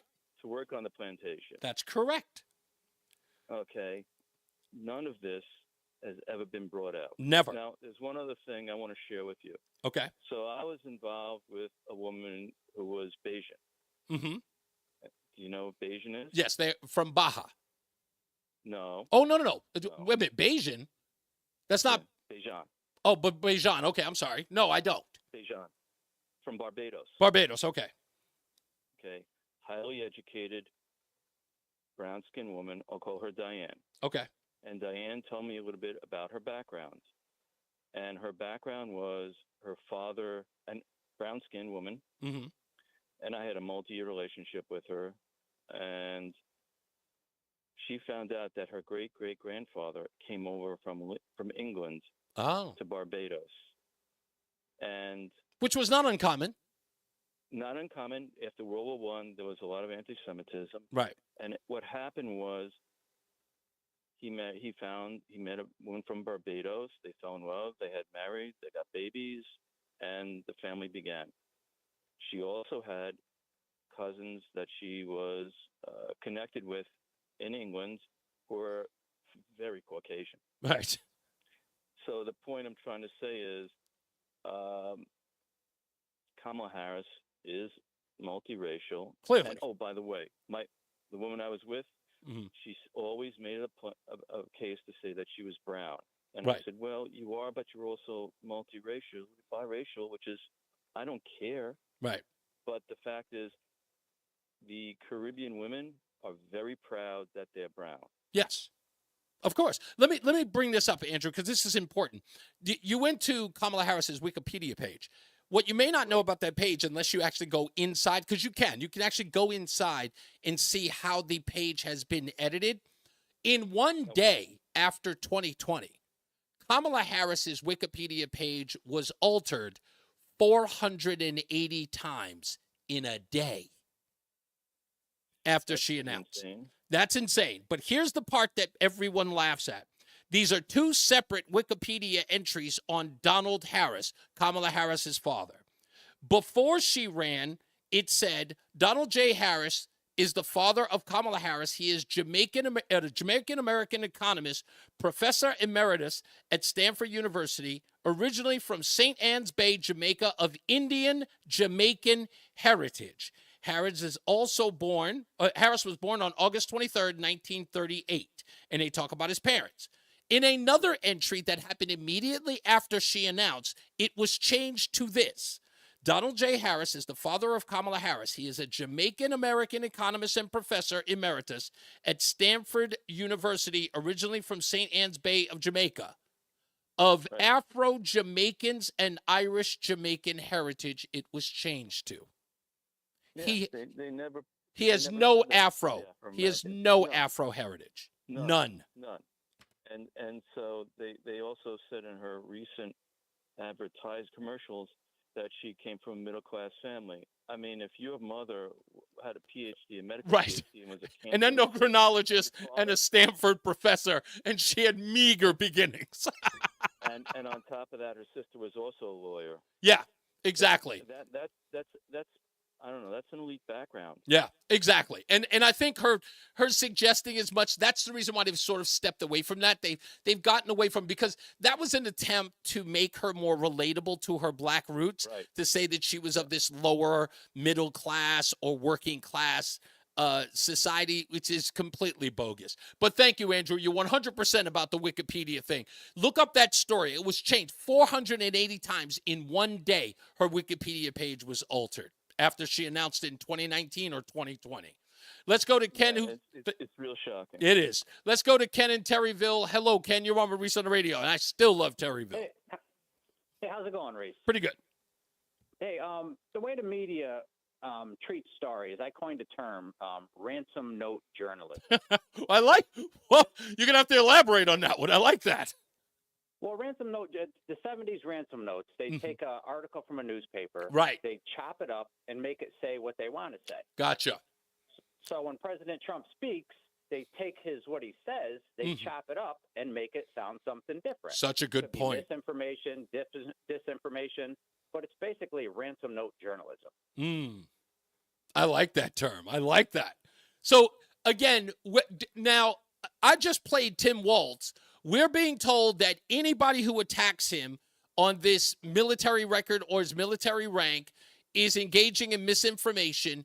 And here, this is a supercut, which, by the way, I've only gotten into, let me open this up a little bit so I can see exactly how long it is. It is 2 minutes and 33 seconds of Tim Walz mischaracterizing his rank as a command sergeant major in the National Guard. This is him. And we're talking about sound bites that take no more than 2 or 3 seconds. Yep. And they managed to gather 2 minutes and 33 seconds of it. And I just got to the halfway point. Right now I'm at 1 minute, 2 seconds. So a little less than half. Yeah, you see, he's nothing more than Richard Blumenthal. Indeed. He was the first person I thought of. And you know what? This is going to sound crazy, Ken, but I was living in New York when that happened. And in my heart of hearts, because that story was so big, like the tri-state area was covering it, as they normally do. You guys get a lot of New Jersey news, and, New York gets Jersey and Connecticut because there's so much you can cover. But I remember when that story was breaking about Blumenthal, and I thought it was pretty embarrassing. Coming from a military family, I thought that was pretty embarrassing. And I said to myself, wow, this guy, there's no way that anyone's going to allow that to happen. And I remember a friend of mine said to me, don't be so sure. It is Connecticut, and he is a Democrat. Yeah. I don't think they'll care. And he's got the media coming for him. And like Walsh. When he got the nomination, I was shell shocked, because I was like, in my heart, I'd never known anyone in my life, at least growing up, with the exception of post-Vietnam War, or even during the Vietnam War, where military service would be so disrespected and anyone would stand for it. And I think it was just, again, at that time, did Blumenthal come in before September 11th? Or yes. Yes, before September 11th. For a while. Yeah. So I would think after September 11th, where military service was like, forget you. You say one thing disparaging about somebody in the military, forget about it. I mean, talk about cancel culture. That would have been early. It would have been uncompared. But the fact that happened at a time, I kind of felt like we were still in the stages or the throes of the military not getting its just due, because at that time, since Vietnam, we had never really had a major conflict. People always sort of blow off Desert Storm because, it was an 88-day war, right? So it wasn't really a military action. It was almost like a police action that happened in a couple of months. So Blumenthal at that time, in my heart of hearts, I was like, nah, nobody would ever respect a guy that could do that and just say we're gonna allow him to be a state senator. But when they did, I just went. To me, I almost thought the world was over. I didn't even know. I couldn't even fathom it. But no, that's the most disrespect that you can have for America in general. Exactly. And that's the part where I couldn't understand it. But you're right about this. Like I said, I made the prediction. I don't think Tim Walz survives this because, again, I think we're at a certain place today where lying about your military service is an absolute no-no. Thank you, Ken, for the call. Let's get to the BPS Traffic Center with Mark Christopher. All right, Reese, thank you very much. Good afternoon to you, and good afternoon, everyone. And if you're heading into downtown Hartford right now, this traffic report being brought to you by Cape Cod Fence. Eastbound side of 84, look for delays. About a half mile before 46th Avenue, up to 48 Capitol Avenue. Westbound 84 tied up, approaching the Bulkley Bridge to 47 Sigourney Street. Southbound 91 delays 33 to 32. Again, a little slow down by exit 28. On the northbound side of 91, that moves well Cromwell up into Windsor Locks. Northbound Wilbur Cross Parkway, look for some slow traffic now from Miller Avenue up to exit 68 and an E at the end of the parkway. Also seeing some slow traffic on the northbound side of I-91 as you move from exit 16 up to exit 18 in Meriden. If you're traveling toward Waterbury, just a slight slowdown 84 westbound as you move into the West Rock Tunnel. Look out for an accident 84 eastbound in the area of exit 11 in Newtown. Looks like delays back to exit 8 and Danbury behind that. And 91 in the Parkway, that's doing okay heading down in toward New Haven. 95 southbound delays 46 down to exit 44. Traffic and weather together on the 8's WTIC News Talk 1080. Traffic brought to you by Cape Cod Fence. More than just fences. Cape Cod Fence Company in Canton is ready to enhance your outdoor living space. For over 5 decades, we've been building and installing quality fences, furniture, and sheds. Call 860-673-3211 or visit CapeCodFence.com. CapeCodFence.com. WTIC weather. We've got a beautiful summer day in progress with sunny to partly cloudy skies this afternoon. The high peaking at 82. Tonight, partly cloudy, mild but comfortable with a low down to 60 degrees. A mix of clouds and sun for Wednesday. Watch for a thunder shower in spots for the afternoon. Otherwise, quite pleasant at high of 86. A nice breeze out of the north. Thursday, partly sunny. Watch for a stray shower again. Pleasant with the high of 85. And Friday, mostly cloudy. A high of 86. I'm meteorologist Jason Caterina in the WTIC Weather Center. And now, a WTIC news update. 81 degrees, 5:30. I'm Dave Mager, WTIC 1080 News. Whooping cough is on the rise in Connecticut. More than 100 cases this year compared to just 11 last year. State DPH officials believe the outbreak is due to under-vaccination of children. Commissioner Manisha Jutani says some families fell behind in getting childhood vaccines. during the pandemic. Polls close at 8 p.m. on primary election day in Connecticut. There are many local races, plus Republicans are choosing nominees for the U.S. Senate and the House from the 4th District. After their Twitter chat last night, the United Auto Workers have filed federal labor charges against Donald Trump and Elon Musk. On air, they applauded the illegal practice of firing workers who threatened to strike. This stems from a comment Mr. Trump made in his interview with Musk, which the UAW says condones firing strikers. Berkeley labor expert Harley Shakin says that crosses a line for any union. These remarks are outrageous. They essentially seek to repeal the right to strike. The UAW has been trying to organize Tesla and has endorsed Kamala Harris for president.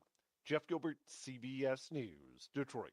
Tropical storm Ernesto is battering the Northeast Caribbean. The storm, now located near the Leeward Islands, sustained winds of up to 73 miles an hour, moving west towards Puerto Rico, where schools and government offices are closed. It is expected to become a hurricane later today. Hurricane watches are in effect for the U.S. and British Virgin Islands. FEMA is urging people in Puerto Rico and the Virgin Islands to be prepared for extended power outages. MTV's Video Music Awards being moved from September 10th to September 11th. That's to avoid a conflict with ABC's presidential debate. Moving the VMAs back one day allows celebrity performers, including Taylor Swift and Eminem, and their fans to watch the debate as well. Swift posted an Instagram message last fall encouraging her hundreds of millions of followers to register to vote, and tens of thousands did so. CBS's Allison Keyes. Wholesale inflation rose less than expected in July. The closing bell report brought to you by Bouvier Insurance. The Dow was up 409 points. S&P was plus 90. The NASDAQ was up 407. Sports, Red Sox and Rangers, 6:10 the pregame on WTIC. Yankees at the Chicago White Sox. Mets hosting Oakland. Yard Goats are home to play Somerset. For more, check out WTIC.com. I'm Dave Mager, WTIC 1080 News. As fall approaches, you have a lot to prepare for. Back to school, sporting events, family gatherings, and staying on top of your health. The virus that causes COVID-19 continues to evolve. So this fall, no matter what you're prepping for, you can prioritize your family's health and make a game plan for COVID-19 vaccination. Ask your doctor or pharmacist to learn more. Sponsored by Pfizer. Mom, meet Sarah. From first-time Nana moments to Flight 101 to annual girls trip moments. Your can't-miss moments are worth protecting against RSV. If you're 75 or older or 60 plus with a chronic condition like asthma, COPD, heart disease, or severe diabetes, you're at higher risk of landing in the hospital from RSV. And there are no prescription RSV treatments. Check eligibility and schedule your RSV vaccine at vaxassist.com. So where should we go next? Sponsored by Pfizer. Paid for by government. 1 minute. A secret hoard of 1932 $10 gold Indian coins have been found. These gorgeous 1932 gold coins are as bright and shiny as the day they were struck, and less than 500 of these gold coins are available. Coin experts are calling the secret U.S. gold coin discovery a once-in-a-lifetime opportunity, and you can own a piece of the hoard. When you call, you are guaranteed a 1932 dated gold coin featuring Lady Liberty with an Indian war headdress and a majestic eagle. With limited availability, you must call now. These 1932 dated gold coins are still in uncirculated condition with brilliant luster. That is 92 years of history you can hold in your hand. To learn more, call 1-800-520-6468. Call now and you'll receive a free bonus over a $55 value, free with every order. In 10, right after the drops. Got it. To secure your 1932 $10 gold Indian coins before they sell out. Don't wait. You must act fast. Call now. This is Reese on the Radio, filling in for Todd Feinberg on WTIC News Talk 1080. It's the 5 o'clock focus. It's the 5 o'clock focus. I'm focused, man. Let me tell you about today's 5 o'clock focus, and it is about misinformation. What really sparked this was something that I did last night that I had no intention of doing. And it wasn't just last night, but it was also the night before. I took the time to sit with my wife and watch two documentaries. The first one we watched was Matt Walsh's from the Daily Wire, his What is a Woman documentary. We watched that 2 nights ago. And my wife sat with me, and she'd never heard of the films before. I had already seen it. And then last night, we watched The Fall of Minneapolis, and I told her nothing about it. Didn't tell her what it was about. Didn't tell her. Now, the reason why is because before my wife and I got together, and you guys heard the story over and over again, my wife and I started combative. When we first started dating, screaming at each other. She's, very liberal, me very conservative. We were arguing about Roe v. Wade, and anything and everything that was sort of the usual wedge issues that people dealt with daily. And of course, she, having a son of color, his father's black, she Mexican, was a huge, supporter of Black Lives Matter. And George Floyd, at the time, she and I started dating 2021. Yeah. And, of course, George Floyd was on top of mind for everyone. Of course, according to Black Lives Matter, it was changing everything in our world. And she had never seen The Fall of Minneapolis, but she watched this. And if you haven't, folks, watch it. It's free now. You can go and watch it now. But she watched this movie, and I didn't say a word. I didn't preface her and say, hey, watch this. This is what it's about. She just watched it. And after she saw the breakdown of George Floyd and his history and what happened and the body camera footage, she just looked at me and she goes, I just didn't know. She goes, I knew none of this. She goes, I know I saw body cam footage, but I didn't know this. I knew nothing about that. I knew nothing about the autopsy. I knew nothing about the FBI's involvement. I just didn't know. And I never said a word. But that's all it took. She just needed the information. She didn't have it. But she still, she for a long time believed the narrative. And we know all of this to be true, and we have the nerve to hear from these people talking about misinformation and disinformation, which begs the question, who decides? Let's get to the BPS Traffic Center with Mark Christopher. Hey, Mark. Hey, Reese, thank you very much. Well, if you're heading into the Hartford area right now, look for some slow traffic on the eastbound side of I-84 from exit about a half mile before 46th Avenue into the tunnel. Westbound 84 is slowing as you approach the Bulkley Bridge out to 47 Security Street. Southbound 91 delays 33 to 32, again down by exit 28. Northbound 91, that moves well. Cromwell through downtown up into the Windsor exits. 291, 384, no problems east of the river. 2 eastbound's okay, Glastonbury to Marlboro. 9 northbound, you got delays approaching Harbor Park to the Aragoni Bridge. Look out for an accident northbound on the Parkway in Meriden up by 68, and any delays back to Miller Avenue behind that. Westbound 84 into Waterbury slowing from 22 into the Mixmaster. Eastbound side of 84 delays from 9 in Newtown out to exit 11 in Newtown. An accident reported there. Southbound 95 in New Haven slowing 46 to 44. Southbound Parkway, look out for an accident between 60 and Hamden and the West Rock Tunnel backing you up there. Traffic and weather together on the 8s. WTIC News Talk 1080. WTIC weather. All right, for the rest of the evening here, partly cloudy skies, and then tonight, comfortable with the low down to 60 degrees with a mix of clouds and sun for the day on Wednesday. Do watch out for a thunder shower in spots for the afternoon, but otherwise a great day, the high of 86. A very similar day on Thursday, partly sunny, a stray shower, the high of 85. Mostly cloudy, but dry on Friday, the high of 86. Saturday, mostly cloudy, humid. We'll have a couple of showers, so take the umbrella with you, the high of 81. Sunday, though, periods of rain, some of it heavy at times. A thunderstorm around as well, the high of 81. Pretty homogeneous temperatures around the region. Danbury, Bridgeport, New Haven, Bristol, Meriden, and Hartford, all at 81 degrees right now. I'm meteorologist Jason Caterina in the WTIC Weather Center. Don't let a cold, sinus infection, or allergies ruin your day. Breathe easier, sleep better, and feel healthier with Navage.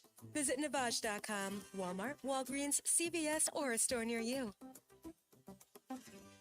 Hi, I'm Joe with SimpleSaleUSA.com, and I buy houses cash. If you own a house and want to sell it fast at a fair price, call me at 203-896-4000. I can pay cash and close in as little as 7 days. I buy houses in any condition, any price range, and more importantly, anywhere in Connecticut. I'm a private real estate investor who buys several houses a month, and I want to buy more. I buy inherited houses, divorce houses, behind in payment houses. I even buy my tenant won't pay me the rent houses. Do you own a house that is trash and needs thousands of dollars in repairs? Great, because I love buying junk houses. I buy vacant houses, abandoned houses, condemned houses, and even foreclosure houses. If you own a house and want to sell it fast, call me at 203-896-4000. That's 203-896-4000. 203-896-4000. One minute. Hot water, mister. What'd I do? I told you months ago our utility bills were getting higher because of that old outdated tank water heater. Maybe it's time we finally switch to a Navien tankless. Learn about Navient's high-efficiency tankless water heaters, endless hot water, all while helping you save on your energy costs. Hey, look at this. Our utility bill is lower since we got the Navien tankless water heater. Who's in hot water now? We are, all the time. Learn more at tanklessmadesimple.com. When you haven't found love, it can feel like everyone else has. It's in every movie, every song, and all the PDA. Looking for love sucks. Thankfully, California Psychics can give you the guidance you need to find the one. We guarantee if you're reading it's free. And new customers receive 20 minutes for just $20. Visit CaliforniaPsychics.com and experience the joy of certainty. California Psychics. What's up, everybody? You know who it is. You know who it is. It's Reese on the Radio. Frederick Douglass of the 21st century. It's WTIC News Talk 1080. And we're back. It's Reese on the Radio. News Talk 1080 WTIC. Just playing a little homage to the hip-hop group. The Far Side, Slim Kid Trey, Imani. Yes, Booty Brown. And Fat Lip. One of my favorite groups growing up. Booty Brown, Sexy Red. Yeah. Roland has been so good at that, playing some great throwback stuff back in the day. I'll get into the phones in a second, but I want to read this because the Tim Walz thing, again, as I said before in the last break, my wife watching the fall of Minneapolis was eye-opening. And you ever, if you've been there, and I hope you get an opportunity where somebody is just so completely like against whatever it is you try to show them, and then they actually see it on their own, and all of a sudden they go, wow, like literally light bulb on the top.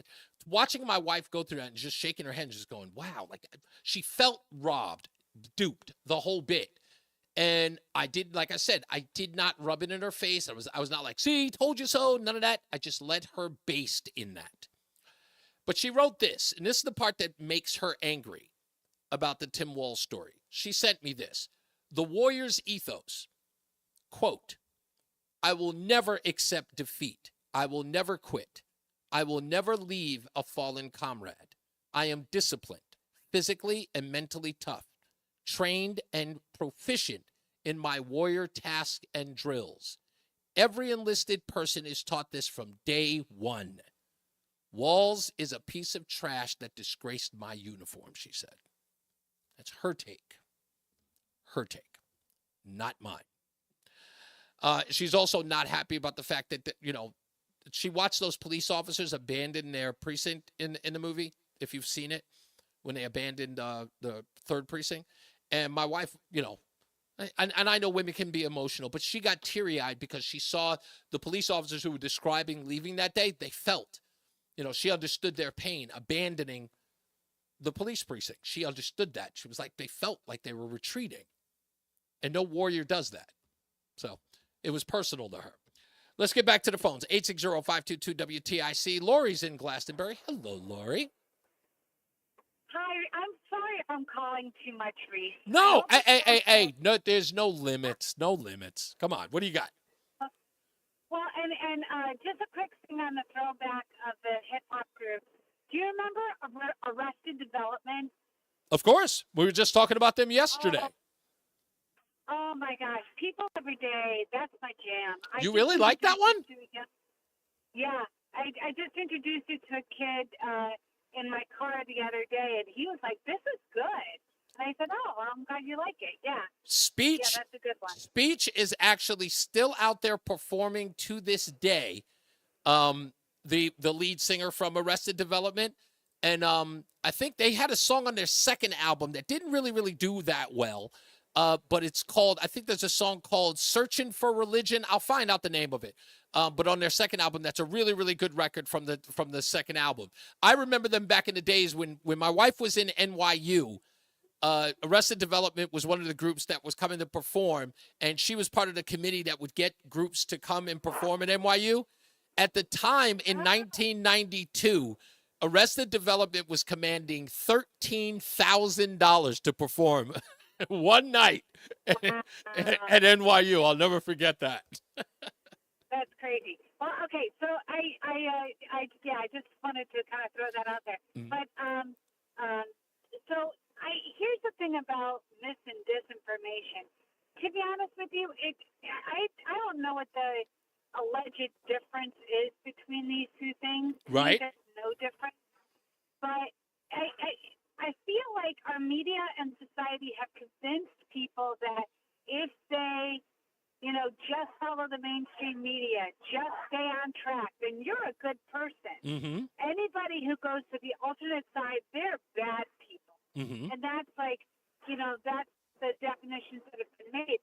And I think people just get lazy, and they would rather have their head in the sand, and they just get lazy.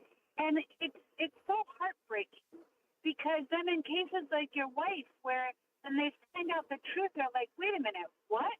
And I remember saying to my mom about Gavin Newsom, Mm-hmm. I said, yeah, you didn't know that, like, kids could be taken away from their parents in California if they don't affirm the kid deciding that they want to be this or that. Right. And my mom said, no, I had no idea. I said, that's because you don't make the effort to inform yourself outside of your comfort zone. And that's, you just want to Lori, that's an interesting point that you're making. An interesting point that you're making is that was one of the exchanges between J.D. Vance and Jonathan Karl of ABC News over on Sunday.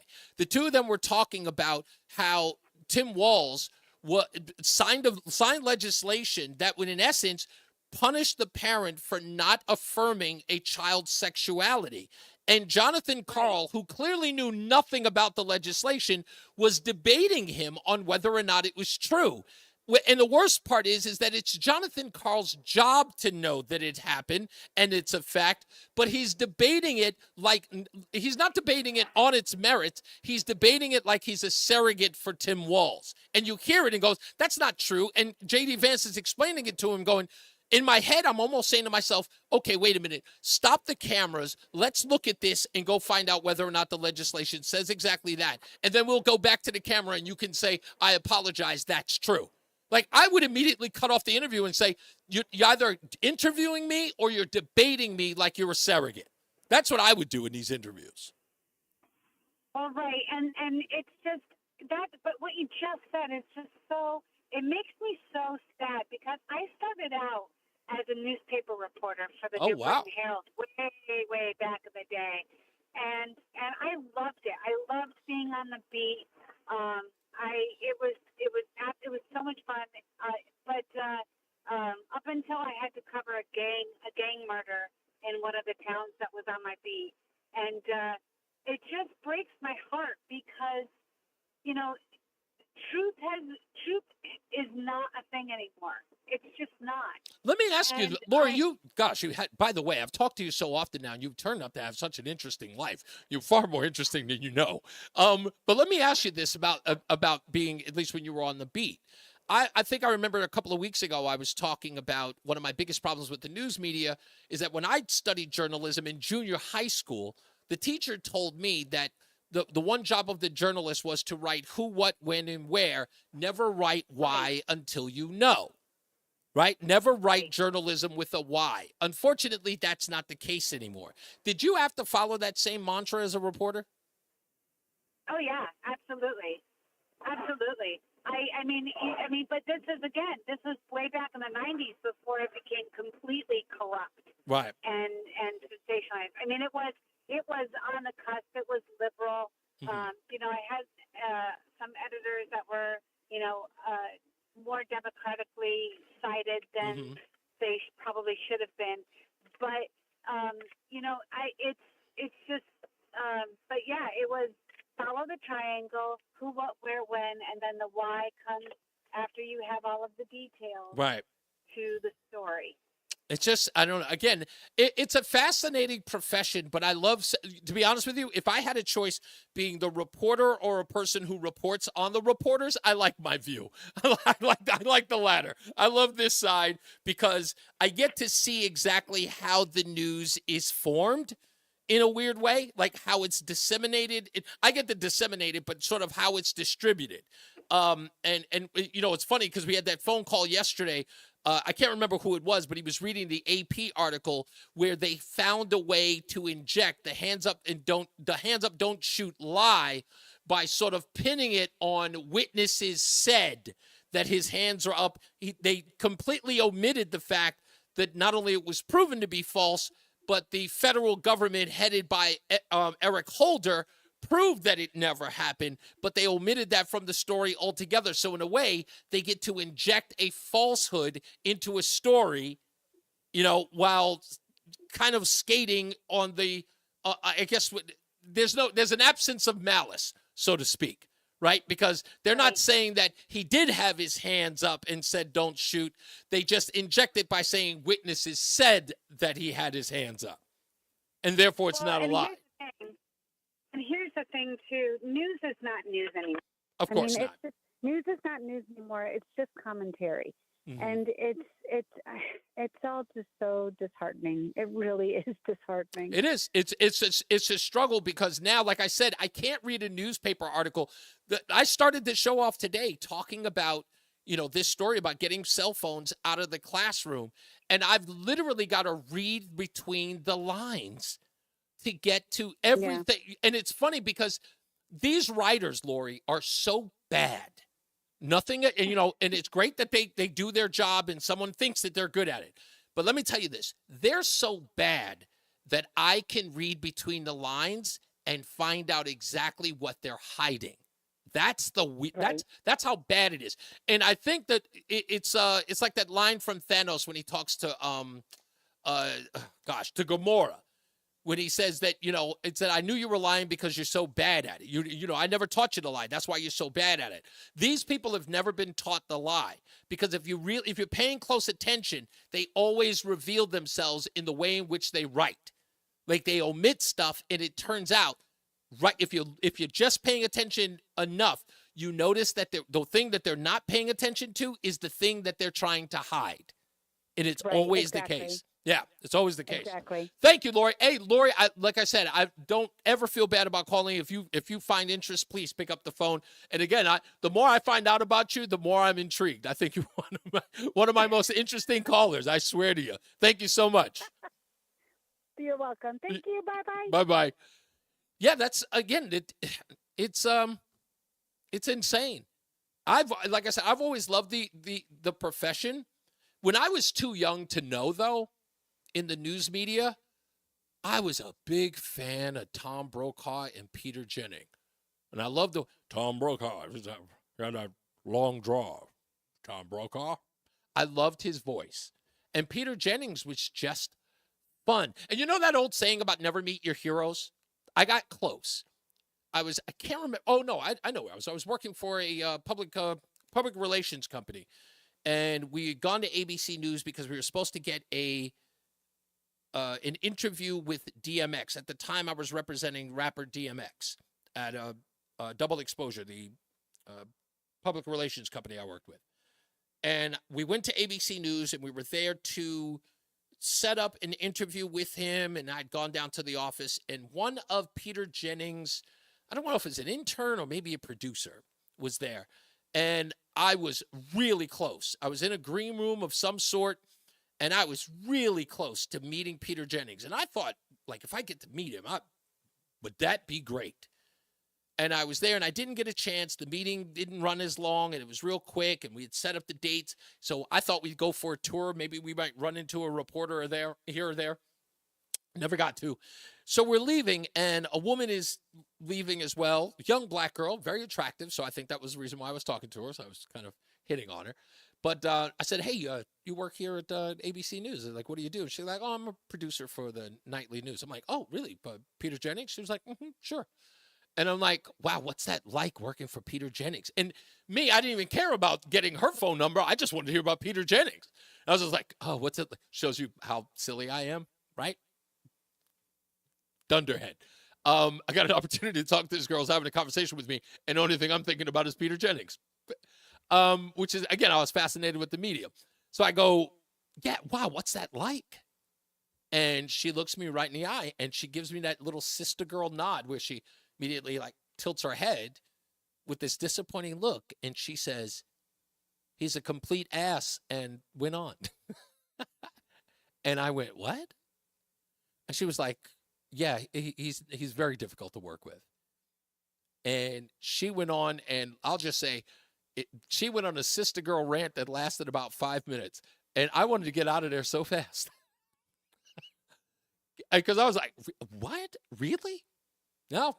And then it turns out later on in life, I talked to a lot of people who worked at ABC News, and they said the same thing. It was like, no, he's not a very nice guy. I was like, wow, Peter Jennings? I heard, it's unfortunate.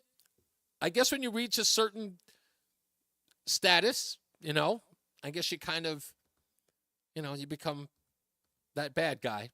If you want to watch, it's so funny as I'm thinking about this, I'm thinking of this movie called Swimming with Sharks. I don't know if I've talked about this lately. And if you watched it, please talk to me tomorrow on the show.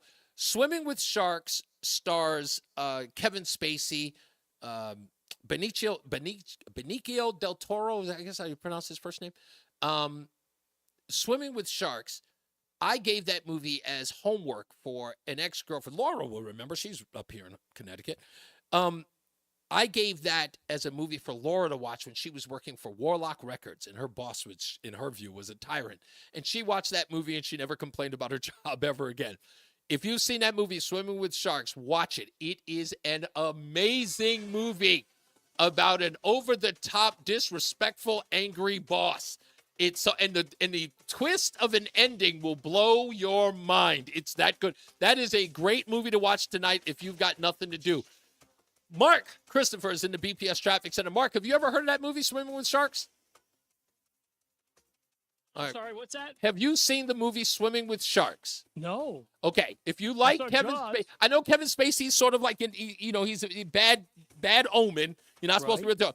But this movie, Swimming with Sharks, is an independent film. Kevin Spacey plays a movie executive, and he gets this new intern starring, I think his name is Fred, I can't remember his name, Wheatley, I can't remember the actor's name, but he's in there. And this movie is an hour and a half of just boss on employee abuse. Wow. And the twist at the end will blow your mind. It's all dialogue, but Kevin Spacey is brilliant in this movie. You will laugh. You will be stunned, and guess what? You will have a grasp. In fact, if you got a kid who's about to go into the workforce, they should watch this movie. A little reality check. Oh, yeah, a little reality check. Anyway, I'll let you go. I'm out of here. As I always say, radio is free, so we thank you for paying attention. Remember to keep JC in your hearts and in your minds. Sean Patrick, we love you and we miss you. Remember that panic is not planning, so plan your work and work your plan. Me, I'm Reese on the Radio. He's Mark Christopher in the BPS Traffic Center. Good night, Mark. Plan your work and work your plan, so you keep the boss on your good side. That's right. If you're heading into Hartford right now, eastbound side of 84, we've got some delays, 48 Capitol Avenue into the downtown tunnel. All right, good sir. Thank you, man. All right, we'll see you tomorrow. Mañana, happy birthday. Thank you, man. Well, tomorrow. Still dealing with an accident. Yeah, coming up. I'm doing it early. Oh, okay. All right, thanks, boss. Look for delays back to exit 67 behind that. If you are heading into Middletown, that looks good now, 90 in the Aragodi Bridge. All right, thank you, Michael A. Love you guys, and we'll see you tomorrow, my birthday. And, oh, gosh, I got to get this thing. So I got to get this video and this audio up tomorrow. You're going to love it. It's a birthday song that you will not be able to believe. It's funny as hell. All right, love you guys. You guys be good. Talk to you tomorrow.